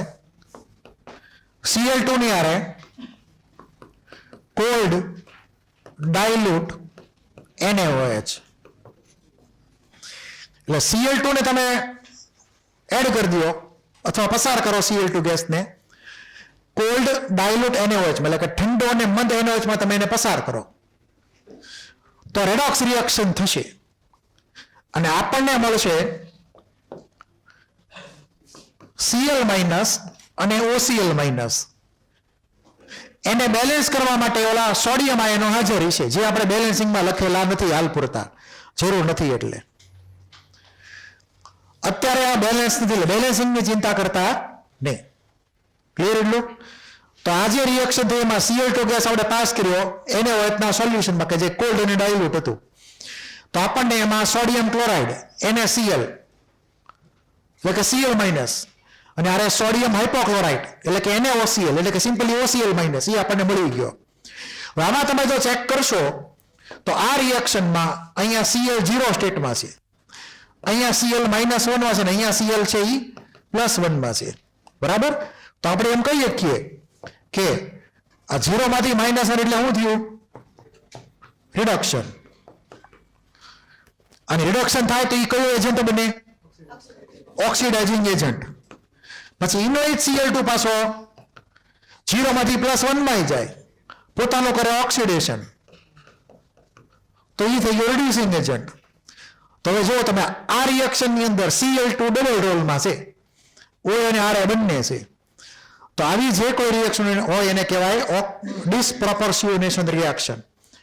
ગુજરાતીમાં કહેવાય વિષમીકરણ પ્રક્રિયા. તો આ જે છે એ એક પ્રકારની ડિસપ્રોપોર્શિયોનેશન,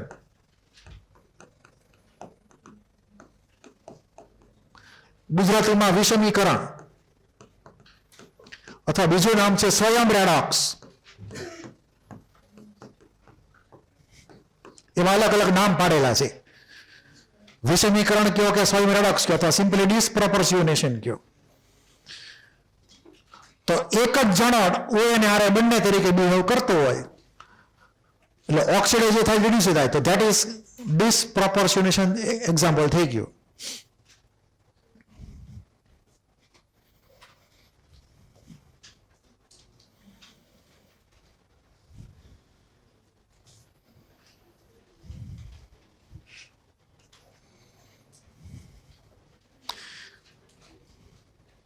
આટલું પેલા ક્લિયર છે. હવે આપણે બીજા એક્ઝામ્પલ જોઈએ એના કેવી રીતે થયું એમ બીજા કેસમાં.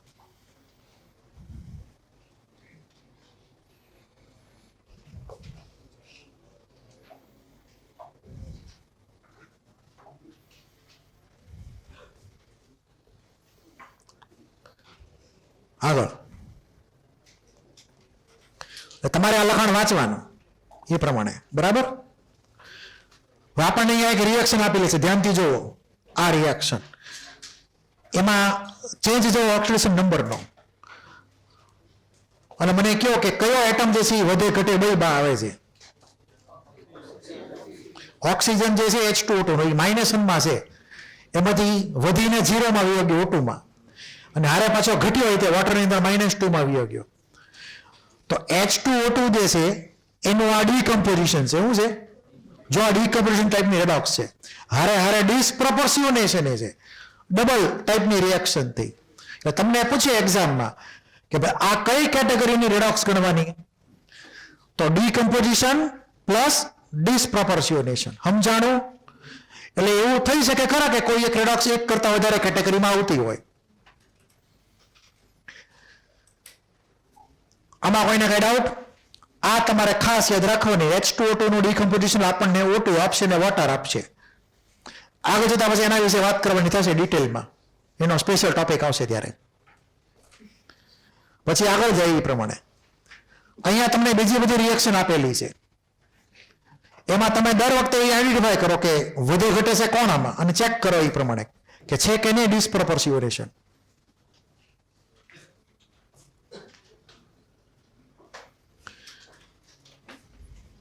અહીંયા દરેકમાં ફર્સ્ટ રિએક્શનમાં ફોસ્ફરસને ટાર્ગેટ કરવાનો છે ખાલી.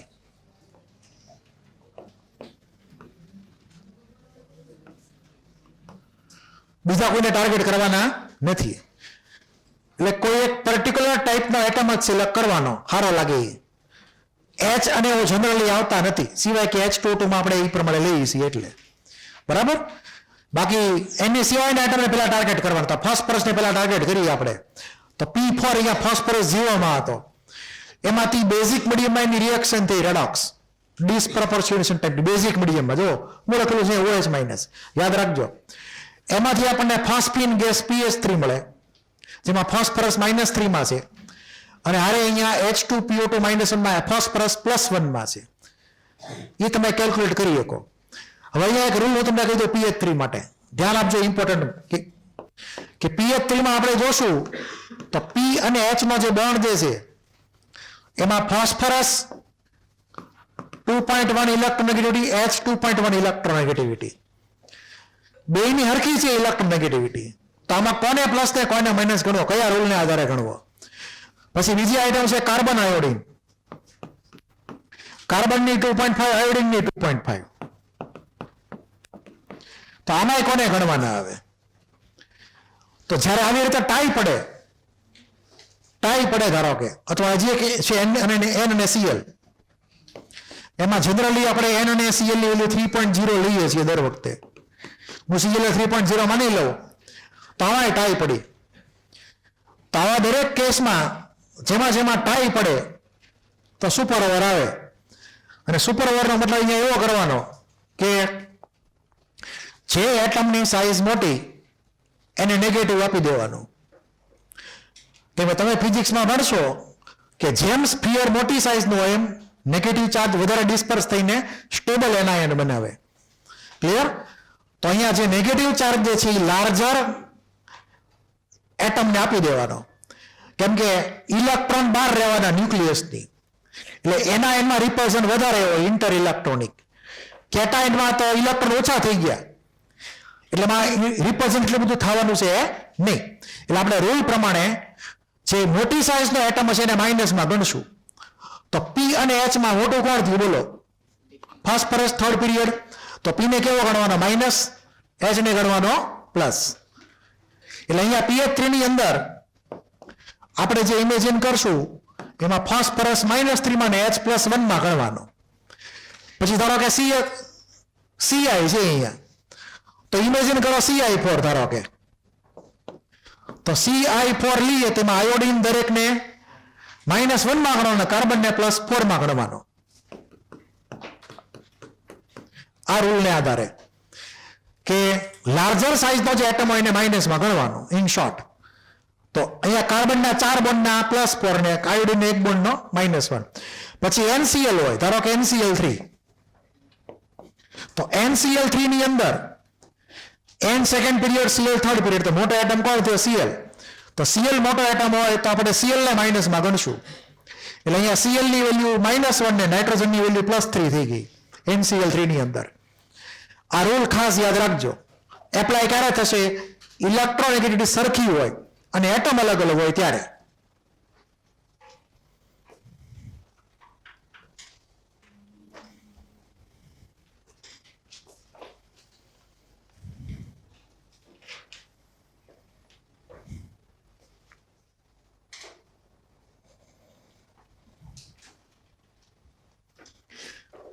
એટલે ફર્સ્ટ રિએક્શનમાં PH3 માં ફોસ્ફરસને -3 માં ગણેલો છે.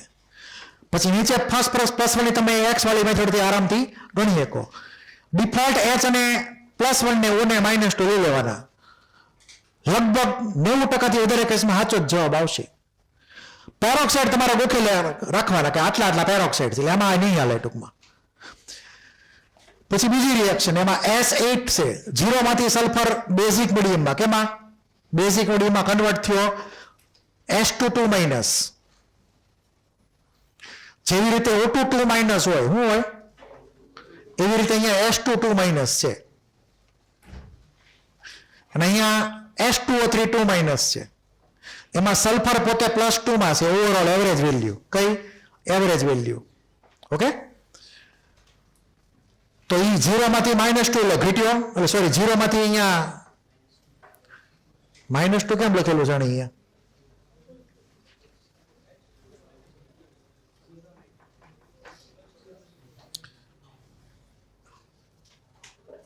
અહીંયાથી તમે નીચેથી બગડો કેન્સલ કરો તો પછી આ ખોટું છે.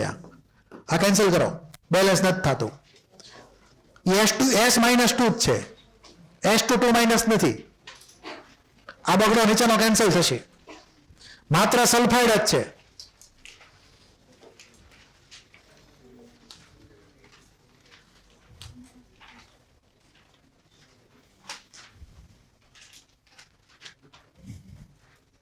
રેડોક્સ રિએક્શનના ટાઈપમાં જો ડિસપ્રોપોર્શનેશન, એમાં તમને આ રિએક્શન મળી રહે.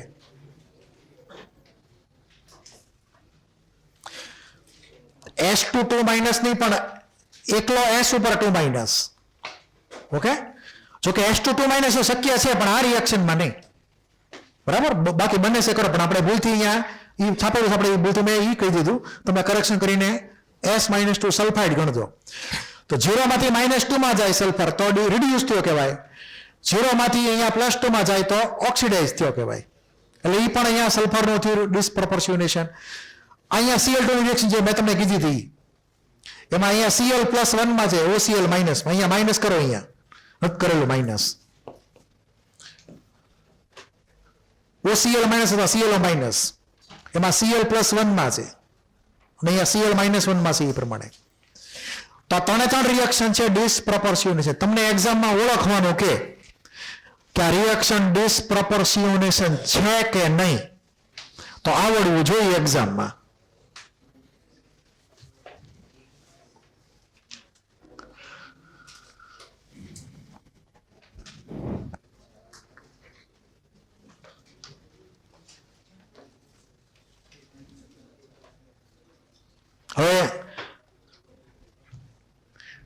જે રિએક્શન જે છે થર્ડ રિએક્શન, બરાબર, એનો કાંક ઉપયોગ છે. એટલે આ કન્ટેન્ટ જે લખેલું છે એ વાંચો. એટલે કે આ રિએક્શન 8.48 નો ઉપયોગ આવે છે હાઉસ હોલ્ડ બ્લીચિંગ એજન્ટ તરીકે. બ્લીચિંગ એજન્ટનો મતલબ છે કપડાનો ડાઘ દૂર કરે. ક્લિયર છે? ડાઘા પડી ગયેલા હોય તો ડાઘા દૂર કરી શકે, એને બ્લીચિંગ એજન્ટ કહેવાય. એટલે કે ક્લોરીન વોટર, શું કહેવાનું એને? ક્લોરીન વોટર, સિમ્પલી, જે એક પ્રકારનો બ્લીચિંગ એજન્ટ છે. એમાં થોડુંક એવું બેઝિક મીડિયમ કરેલું હોય. એટલે ક્લોરીન વોટરની અંદર રિએક્શન થઈને આ હાઇપોક્લોરાઇડ આયન બની ગયેલો હોય, અને આ હાઇપોક્લોરાઇડ આયનમાં Cl+1 માં છે.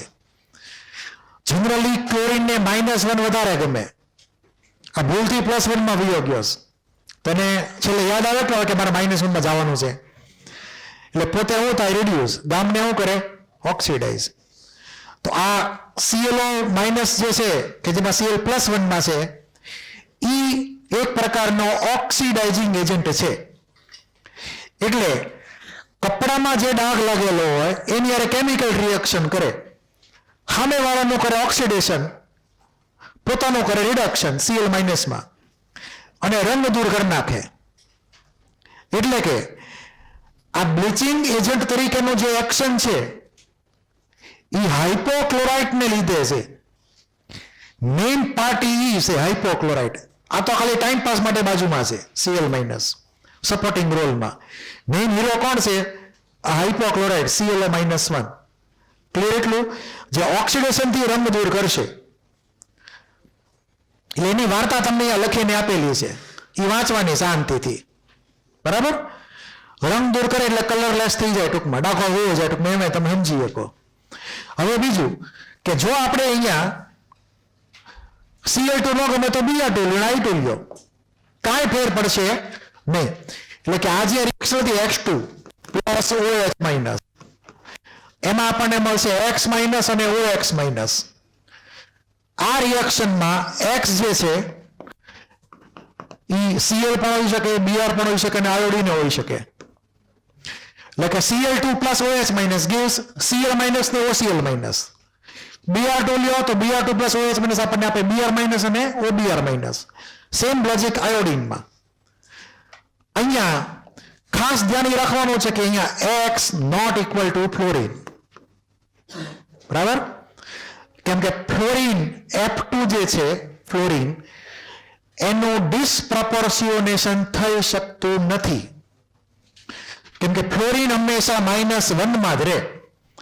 +1 તો rarest of the rare case તરીકે આપણે એક્સેપ્ટ કરેલો હતો. બાકી જનરલી ફ્લોરીન પ્લસમાં જાય નહીં. એટલે અહીંયા જે લખેલું છે એ પ્રમાણે કે fluorine shows deviation from this behavior when reacts with alkali, એટલે કે બેઝ. તો બેઝ હારેની રિએક્શનમાં આપણને આ પ્રમાણે રિએક્શન થાય નહીં, જેવી રીતે Cl2 Br2 ને I2 રિએક્ટ કરે છે એ પ્રમાણે.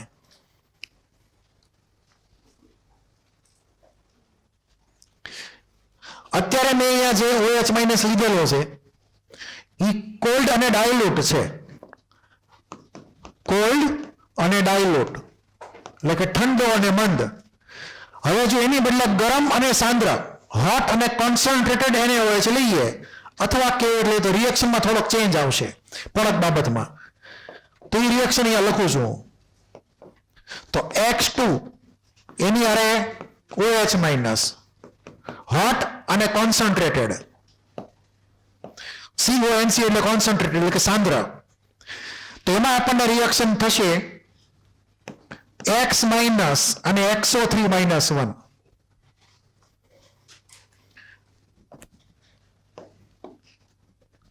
અહીંયા તમે X ની બદલે મૂકી શકો Cl Br ના આયોડીન. X ≠ fluorine.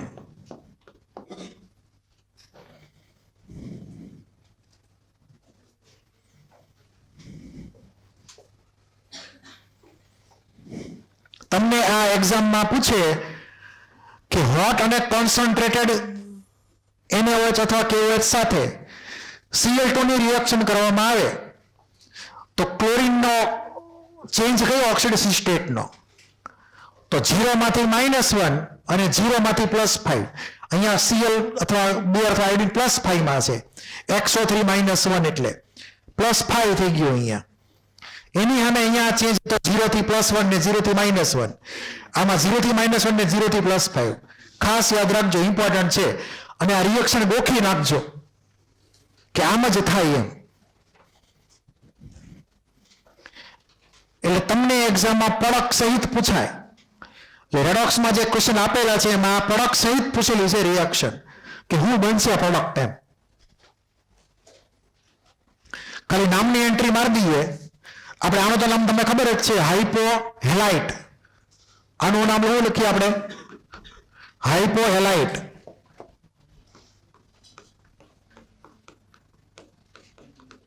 ધારો કે Cl હોય તો હાઇપોક્લોરાઇડ, Br હોય તો હાઇપોબ્રોમાઇડ, આયોડિન હોય તો હાઇપો આયોડાઇટ. જનરલ નામ હાઇપો હેલાઇટ થઈ ગયું.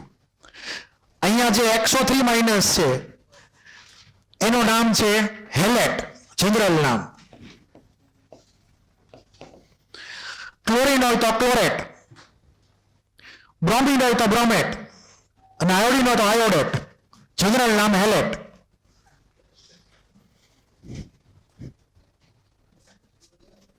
ક્લોરીનમાં ક્લોરેટ, પછી બ્રોમિનમાં બ્રોમેટ, એવી રીતે સમજવાનું.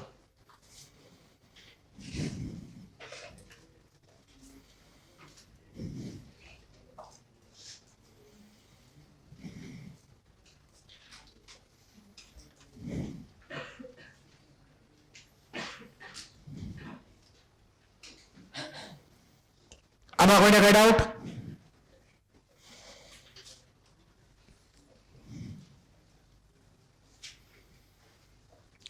જો તો આ ડિસપ્રોપોર્શનેશન છે, ચેક કરો. F2 ની આરે બેઝ આવશે આલ્કલી, તો ઇઝ ધીસ ડિસપ્રોપોર્શનેશન? નથી. ફ્લોરિન -1 માં જ જાય એટલે ઓક્સિજન નું થાય ઓક્સિડેશન. આ ક્લિયર છે? તો આને ડિસપ્રોપોર્શન કહેવાય નહીં. એટલે કે ફ્લોરિન એટલે કે હેલોજન, એનું બિહેવિયર બીજા બધા હેલોજન કરતા અલગ પડે છે બેઝની હારેની રિએક્શનમાં. ક્લિયર છે? કેમ કે દુનિયાની કોઈ તાકાત ફ્લોરિનને ઓક્સિડાઇઝ ન કરી શકે 0 માંથી +1 માં. HOF is just an exception, act of God હતું એટલે. આ બધું તમારે વાંચી નાખવાનું એ પ્રમાણે તમારી રીતે. હવે આ પ્રોબ્લેમ 8.5 ધ્યાનથી વાંચો.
હવે જ્યારે કોઈ પર્ટિક્યુલર એટમ કોઈ પર્ટિક્યુલર કેસમાં આપી શકતો હોય ડિસપ્રોપોર્શનેશન, તો તમારે સમજવાનું કે ડબલ એજન્ટ છે.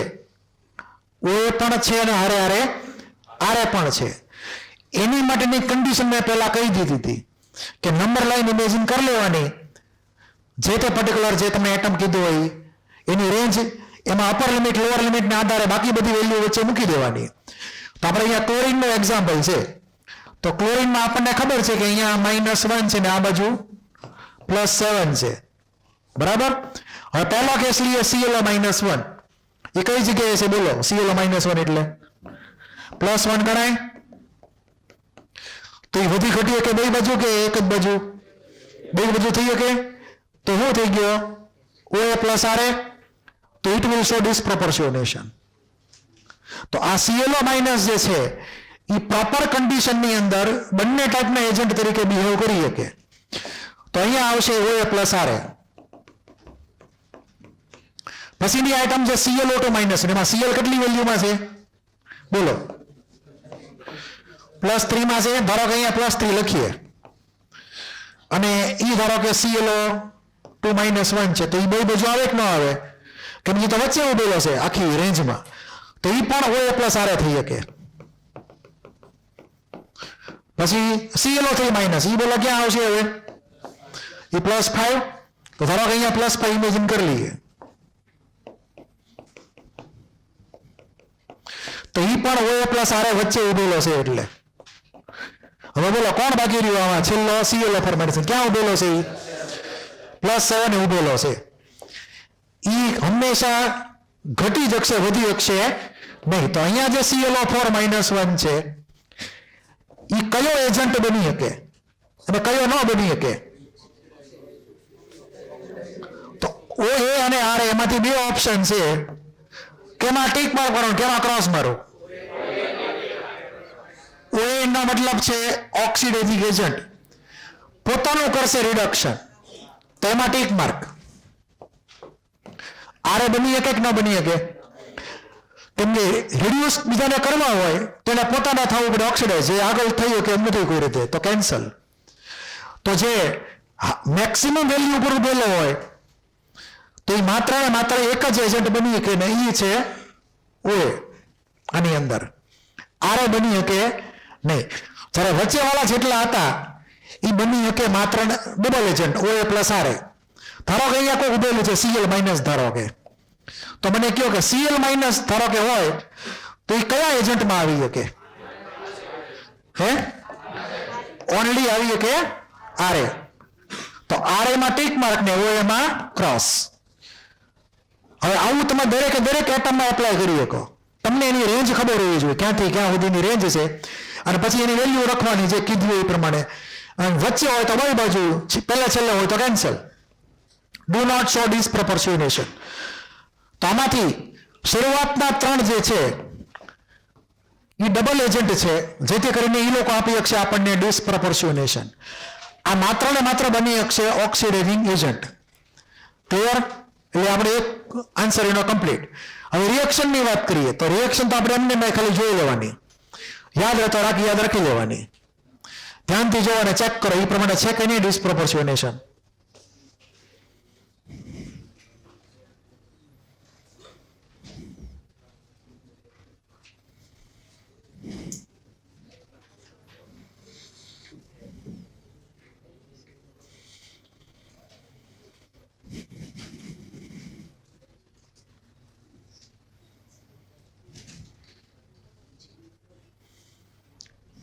ત્રણે ત્રણમાં થશે.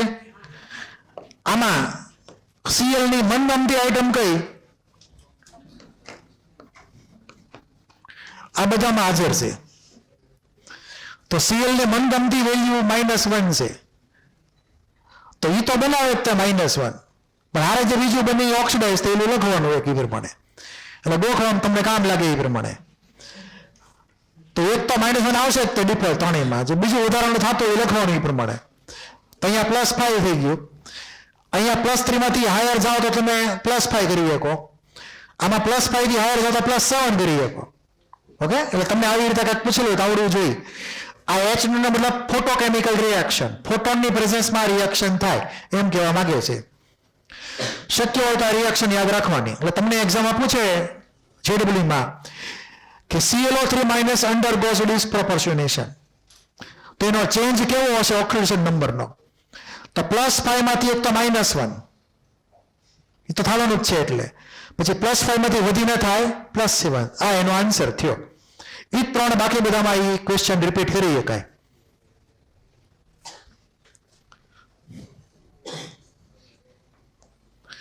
હવે લખો એક ક્વેશ્ચન આની માટે પહેલા. હવે in which of the following compounds In which of the following compounds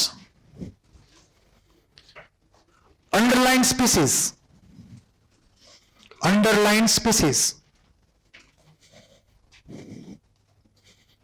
can show disproportionation?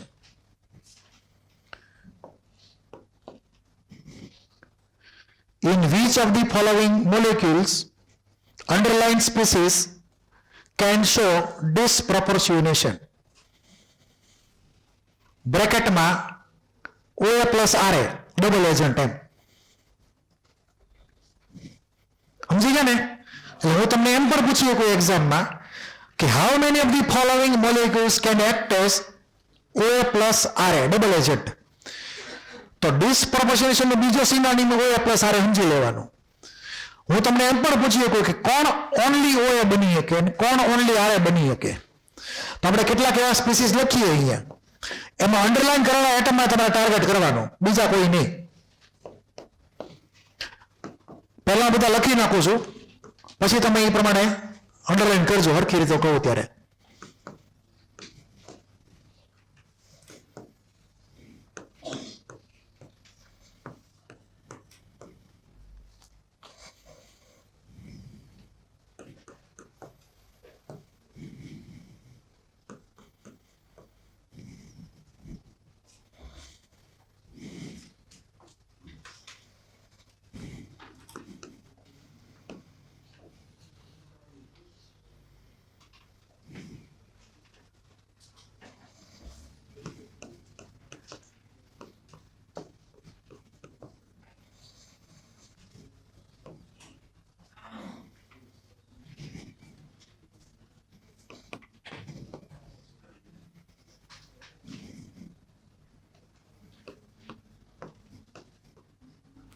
હવે આટલા કાપી છે.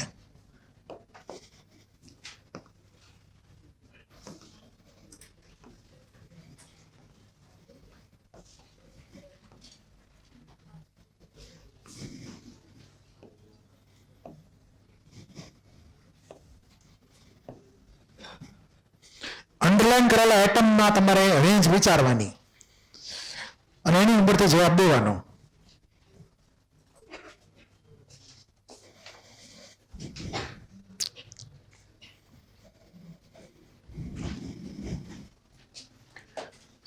આ તમારે હોમવર્કમાં કરતો આવવાનું. આ ક્લિયર? તો તમને અહીંયા જેટલા લખીને આપેલા છે એમાં હજી એક આપણે એક બે એડ કરી દઈશું.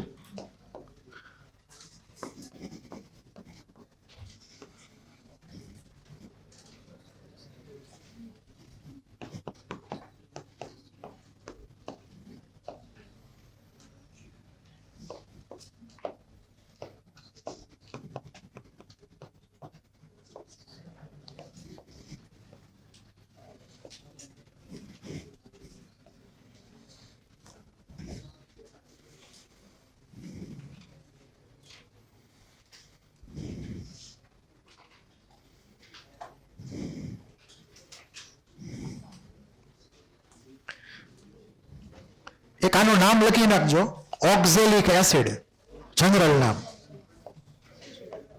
આ જે છે COOH, ઓક્ઝેલિક એસિડ. બાકી તમને બધાને ખબર છે. આ પોટેશિયમ ડાયક્રોમેટ K2Cr2O7, આ નાઇટ્રસ એસિડ HNO2, આ MnO2, મેંગેનીઝ ડાયોક્સાઇડ, આ આયોડેટ આયન IO3-1, આ N2 કાર્બન મોનોક્સાઇડ H3PO2. આના અલગ અલગ નામ છે, આપણે હમણાં પડતા નથી નામમાં, કેમ કે આના ઘણા બધા અલગ અલગ કોમ્બિનેશન થાય છે, એટલે ફોસ્ફરસના એસિડના. આ જાણે તો હાઇડ્રોજન સલ્ફાઇડ, આ સલ્ફ્યુરસ એસિડ, સલ્ફર ડાયોક્સાઇડ, ફોસ્ફીન અને છેલ્લે P4 ફોસ્ફરસ. એમાં અંડરલાઈન કરેલા એટમમાં તમારે ટાર્ગેટ કરવાનું, બીજા કોઈ એટમ ચેક કરવાના નહીં. એની રેન્જ નક્કી કરવાની, એ રેન્જની વચ્ચે છે કે ક્યાં છે જોવાનું. વચ્ચે હોય તો ડબલ એજન્ટ, પહેલા છેલ્લે હોય તો કોઈ એક જ ટાઈપનો એજન્ટ બની શકે, કાં તો OA કાં તો RA. એક્ઝામમાં તમને ઇન્ટિજર ટાઈપના ક્વેશ્ચન આમાંથી પૂછી શકાશે. બરાબર? આમાં કોઈને કઈ ડાઉટ? આ વખતે તમારે એડવાન્સ પેટર્નની એક્ઝામ છે, યાદ હોય તો. એમાં કેમિકલ બોન્ડિંગ તો હશે જ તે. બરાબર છે? હારે બીજું કઈ લખ્યું છે? આવ્યું ભાઈ ઓર્ગેનિકમાં આવ્યું ને ચેપ્ટર 1 લખ્યું જો, અને આ તો ઇન્ક્લુડ થશે રેડોક્સ રીતે રીડિંગમાં આવે રેડોક્સમાં. એટલે હું જોઈ લઉં છું કેવી રીતે છે, પણ મારે રેડોક્સ મારે પૂછવું છે હવે એ પ્રમાણે હું જોઈ લઈશ કોર્સમાં કેવી રીતે છે રેડોક્સ. ચેપ્ટર 1 ઘણા વખતથી આવી ગયેલું છે એટલે તમને નેક્સ્ટ લેક્ચરમાં કહી દઈશ. આ તો આજે નથી કેવડાવી દઈશ. ઓકે, હવે આમાં કોઈને કઈ ડાઉટ? આની વાર્તા આપણી પૂરી. પણ આગળથી તમે ઘણી બધી રિએક્શન એવી ભણશો ડિસ્પ્રોપોર્શનલ જેમાં તમને ઓળખવાનું આવશે કે આવું કઈ છે કે નહીં એમ. એટલે આ સૌથી ઇમ્પોર્ટન્ટ કેટેગરી છે, યાદ રાખજો. હવે જે કેટેગરી જે છે એ સિમ્પલ ડિસ્પ્લેસમેન્ટ ટાઈપની રિએક્શન.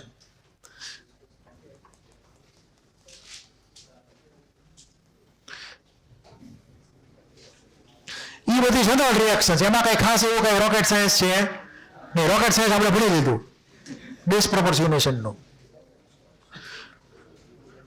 મેટલ ડિસ્પ્લેસમેન્ટ, એક મેટલ દ્વારા બીજી મેટલનું ડિસ્પ્લેસમેન્ટ. ક્લિયર છે?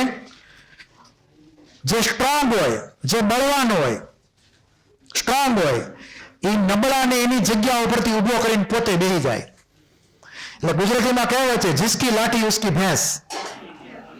આ ક્લિયર? અને બીજી એક કહેવત છે બળિયાના બે ભાગ. તો આ બે કહેવત આપણે એપ્લાય કરવાની. બે અલગ અલગ મેટલ હોય, એમાંથી એક મેટાલિક ફોર્મમાં હોય ને બીજું સોલ્ટમાં હોય. તો જે મેટલ જે હોય મેટલ પ્રેઝન્ટ મેટાલિક ફોર્મમાં, એ સોલ્ટ વાળાને રવાના કરી દે ને પોતે ગોઠવાઈ જાય એની જગ્યાએ. એને કહેવાય મેટલ મેટલ ડિસ્પ્લેસમેન્ટ. ધારો કે અહીંયા રિએક્શન લઈ, પહેલી રિએક્શન ધ્યાનથી જુઓ. પહેલા કોપર સલ્ફેટ હતું, એટલે સલ્ફેટ જ્યારે કોનું સેટિંગ હતું? કોપરનું સેટિંગ હતું. ઝીંક આવી ગયા મેદાનમાં, કોપરને રવાના કરી દીધો અને પોતે ગોઠવાઈ ગયા સલ્ફેટની હારે. આ ક્લિયર છે? તો એક મેટલ આયન Cu2+ નું રિડક્શન થયું બીજી એક મેટલ એટમ ઝીંક દ્વારા, અને પોતે Cu મેટલમાં રિડ્યુસ થઈ ગયો Cu, અને ઝીંક થઈ ગયો ઓક્સિડાઇઝ, અને પોતે સોલ્ટની જગ્યાએ ગોઠવાઈ ગયો બાજુમાં, કેટ એનાઇનની બાજુમાં.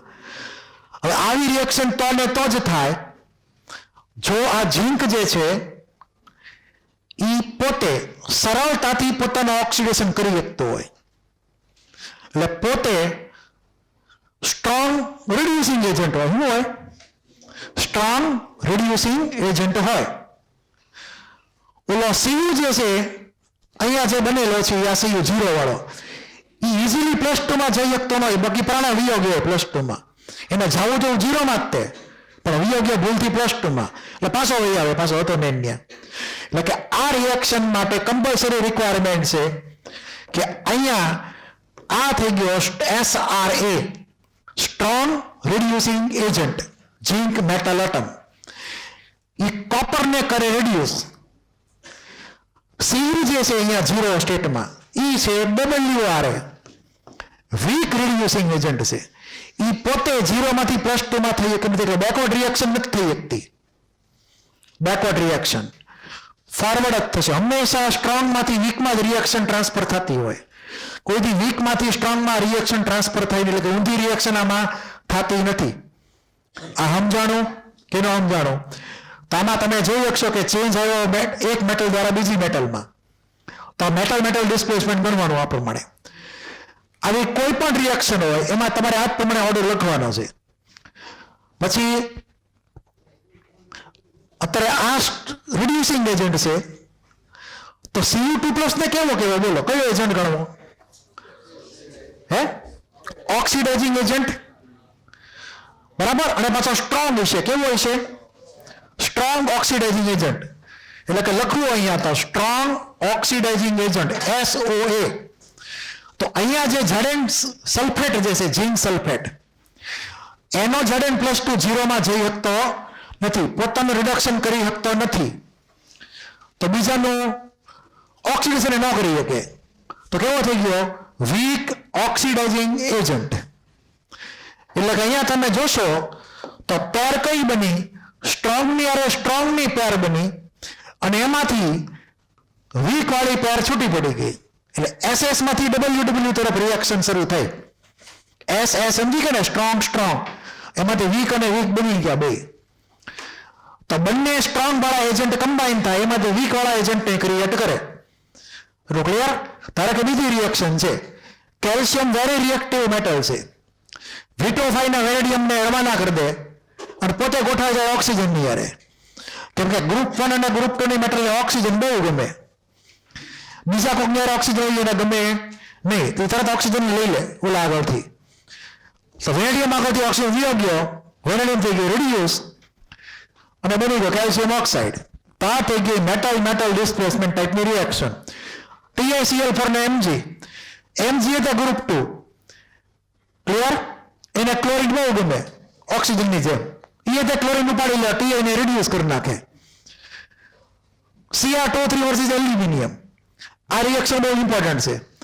એલ્યુમિનિયમ પણ સ્ટ્રોંગ જે છે એ એક પ્રકારનો એજન્ટ છે, સ્ટ્રોંગ રિડ્યુસિંગ એજન્ટ. એલ્યુમિનિયમને ઓક્સિજન બહુ ગમે બહુ ગમે બહુ ગમે, યાદ રાખજો. આ વેરી વેરી સ્ટેટમેન્ટ ઇમ્પોર્ટન્ટ કે એલ્યુમિનિયમને ઓક્સિજન બહુ ગમે. ક્લિયર? અમુક લોકો એવા છે જેને ઓક્સિજન બહુ ગમતો હોય, ફોસ્ફરસ ધારો કે, એને ઓક્સિજન બહુ ગમે. અહીંયા એલ્યુમિનિયમ, એને બહુ ઓક્સિજન ગમે. ક્લિયર? ક્રોમિયમને એટલો બધો ગમતો નથી, તો એ જઈ લઈ આવે એલ્યુમિનિયમ ઓક્સિજન, ઓલાને રિડ્યુસ કરી નાખે ક્રોમિયમને. તો ઇનડાયરેક્ટલી આ જે રિએક્શન જે છે એ ક્રોમિયમ મેટલની પ્રિપેરેશન થઈ ગઈ. શું થઈ ગઈ? Chromium મેટલની preparation. ક્લિયર છે? તો આ એક રિએક્શન ઇમ્પોર્ટન્ટ છે, યાદ રાખજો કે એલ્યુમિનિયમ મેટલનો આપણે ઉપયોગ કરી શકીએ અન્ય કોઈ મેટલના ઓક્સાઇડનું રિડક્શન કરવા માટે. તો આ ક્રોમિયમ ઓક્સાઇડ હતો, રિડક્શન થઈ ગયું, બની ગયો ક્રોમિયમ મેટલ, એલ્યુમિનિયમ ઓક્સિજન લઈ લીધો, એને બહુ ગમતો હતો એટલે. આ ક્લિયર છે? એટલે ઉપરનું લોજિક જે હતું એ દરેકે દરેકમાં એપ્લાય તમે કરી શકો. એટલે અહીંયા જે મેં લખ્યું છે SO અને SR, તમે દરેકમાં એ પ્રમાણે ફાઇન્ડ આઉટ કરી શકો કે કોણ SR અને કોણ WR એ પ્રમાણે. તો આ બધામાં મેટલ મેટલ ડિસ્પ્લેસમેન્ટ ગણી લેવાનું. આ લખાણ તમે વાંચી લેજો. બરાબર? Non metal displacement.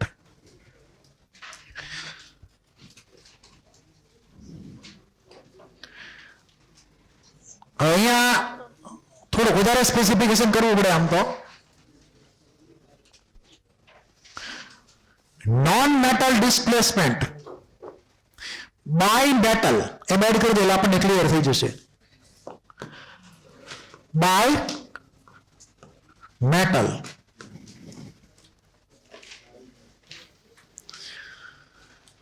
મેટલ દ્વારા નોન મેટલનું ડિસ્પ્લેસમેન્ટ. પહેલા હું હતું મેટલ મેટલ હતું, હવે મેટલની આ નોન મેટલ આવ્યું.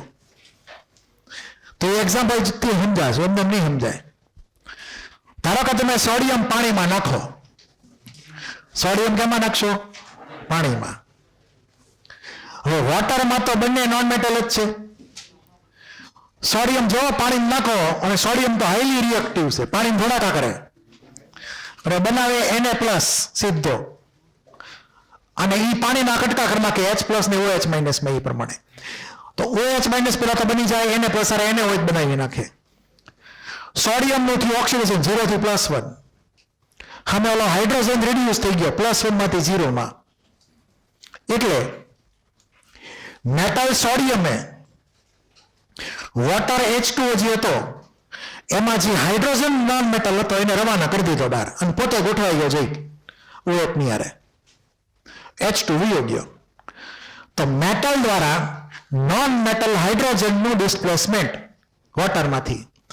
કેલ્શિયમમાં યાદ રિએક્શન, કેલ્શિયમ નાખો પાણીમાં તો કેલ્શિયમ હાઇડ્રોક્સાઇડ ને H2 ગેસ રિલીઝ થાય.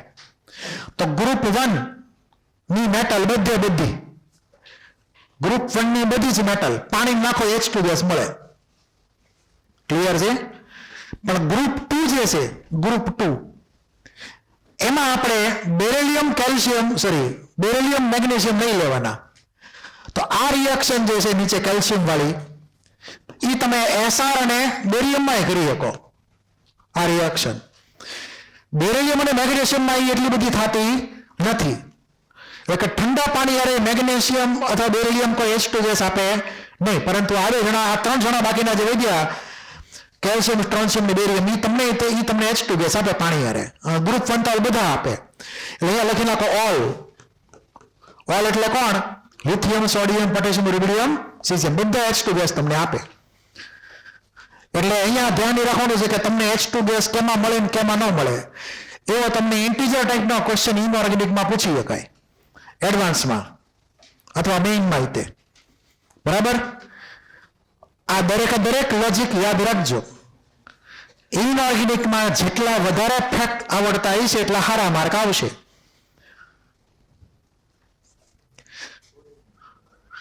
અહીંયા જે રિએક્શન લખી છે એટલી બધી ઇફેક્ટિવ નથી, ભલે લખેલી રહી, પણ આપણે જે આગળ જગ્યા ભણવામાં આવશે, અહીંયા જો હીટિંગ લખેલું દેખાય છે તમને? દેખાય છે? હીટિંગ માટે કોલ્ડ વોટરમાં નહીં થાય. મેં શું કીધું? કોલ્ડ વોટરમાં નહીં થાય, પણ એને સ્ટીમ લઈ લો, લઈ લો, વેરી હાઈ ટેમ્પરેચર લઈ જાઓ તો રિએક્શન સ્ટાર્ટ થાય, બાકી નહીં. કેમ કે મેગ્નેશિયમ ઓછો રિએક્ટિવ છે કેલ્શિયમ, સ્ટ્રોન્શિયમ ને બેરિયમ કરતા. એટલે મેગ્નેશિયમની હારે પેલા એને પાણીને ગરમ કરવું પડે બહુ, તો રિએક્શન થાય. એટલે તમને એવું પૂછે કે ભાઈ કોલ્ડ વોટરની હારે કોણ રિએક્શન કરશે? Cold water. તો ગ્રુપ 1 વાળા બધા અને આ કેસરબા ત્રણેય તે એ બધા કોલ્ડ વોટરની હારે રિએક્શન કરે. અહીંયા એકદમ હોટ વોટર જોશે. ક્લિયર? Fe તે Feમાં અહીંયા સ્ટીમ જોશે. શું જોશે? સ્ટીમ, એટલે કે હાઈ ટેમ્પરેચર વાળી વરાળ ટૂંકમાં. આ ડેલ્ટા ઉપર ફોકસ કરજો. કોલ્ડ વોટર સાથે રિએક્શન થશે નહીં. આપણે આગળ Fe પીસ હોય તો ઘણા ઘરે પાણી નાખો તો રિએક્શન થવા માંડે. બોલો, થાય છે? આ લોખંડની બેન્ચ છે, પાણી નાખો તો H2 ગેસ આપે છે ને? બેન્ચમાં લોખંડ છે ને, તો એ આપણને કઈ પાણી તો કઈ H2 ગેસ નહીં આપે, કેમ કે રિએક્શન નથી થવાની કોલ્ડ વોટરમાં. બહુ ઊંચું ગરમ કરેલું પાણી હોય આમ એકદમ સ્ટીમ વાળું તો કદાચ એને ચાન્સ લાગે રિએક્શનનો, બાકી નહીં. આ કન્ડિશન્સ ખાસ ઇમ્પોર્ટન્ટ છે કે કયા વોટરની હારે રિએક્શન કરશે, કોલ્ડ વોટરમાં કે હોટ વોટરમાં અથવા સ્ટીમમાં. એ તમારે ક્વેશ્ચનમાં ધ્યાન રાખવાનું એ પ્રમાણે. તો આ બધા કેસમાં મેં તમને કીધું એમ મેટલ દ્વારા નોન મેટલનું ડિસ્પ્લેસમેન્ટ થયું. આ સમજાણું? આ બધું લખાણ તમારે જાતે વાંચવાનું. હવે અહીંયા થોડુંક લખેલું છે, અહીંયા ખાસ વાંચો. Do not react with cold water. એમાં અમુક લખેલા છે કોણ કોણ એમ.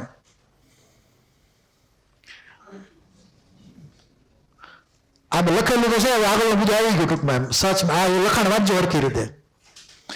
કેડમિયમ અને ટીન, આ વાંચો આટલું, આ 2 પેરેગ્રાફ.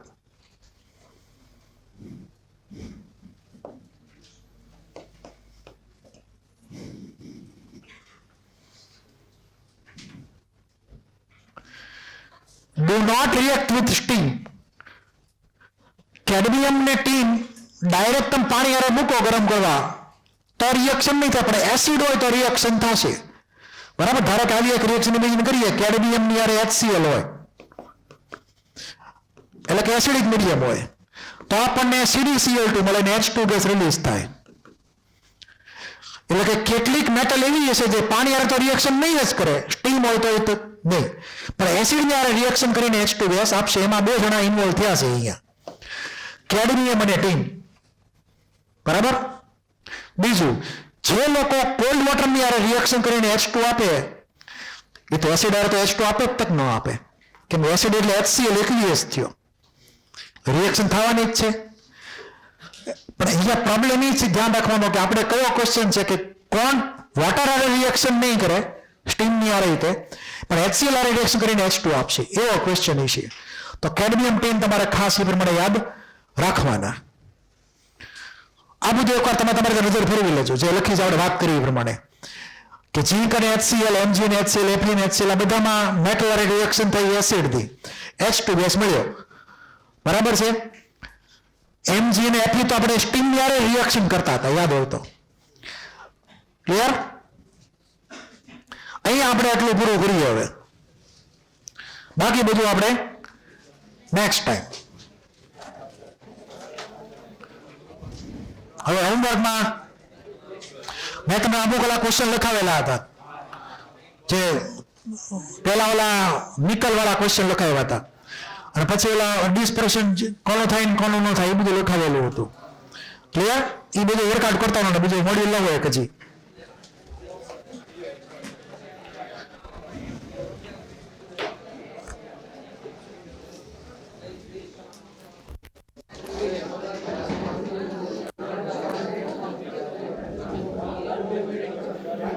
વાતો બંધ. એનસીઆરટી એક્સરસાઇઝ આમાં ખાસ તમારે તૈયાર કરવાની, બહુ ઇમ્પોર્ટન્ટ છે એનસીઆરટી એક્સરસાઇઝ. મેં તમને અમુક ક્વેશ્ચન અગાઉ આપી દીધા હતા, 1 2 3 લગભગ. Question 4 very very very very important.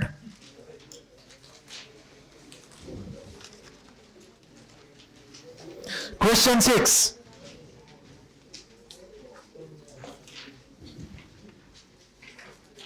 Question 8, very, very important.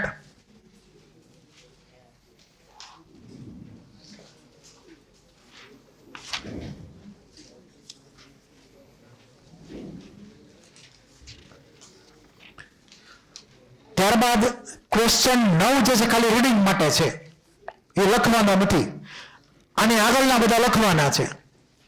આ ખાલી રીડિંગ કરીને જવા દેવાનો.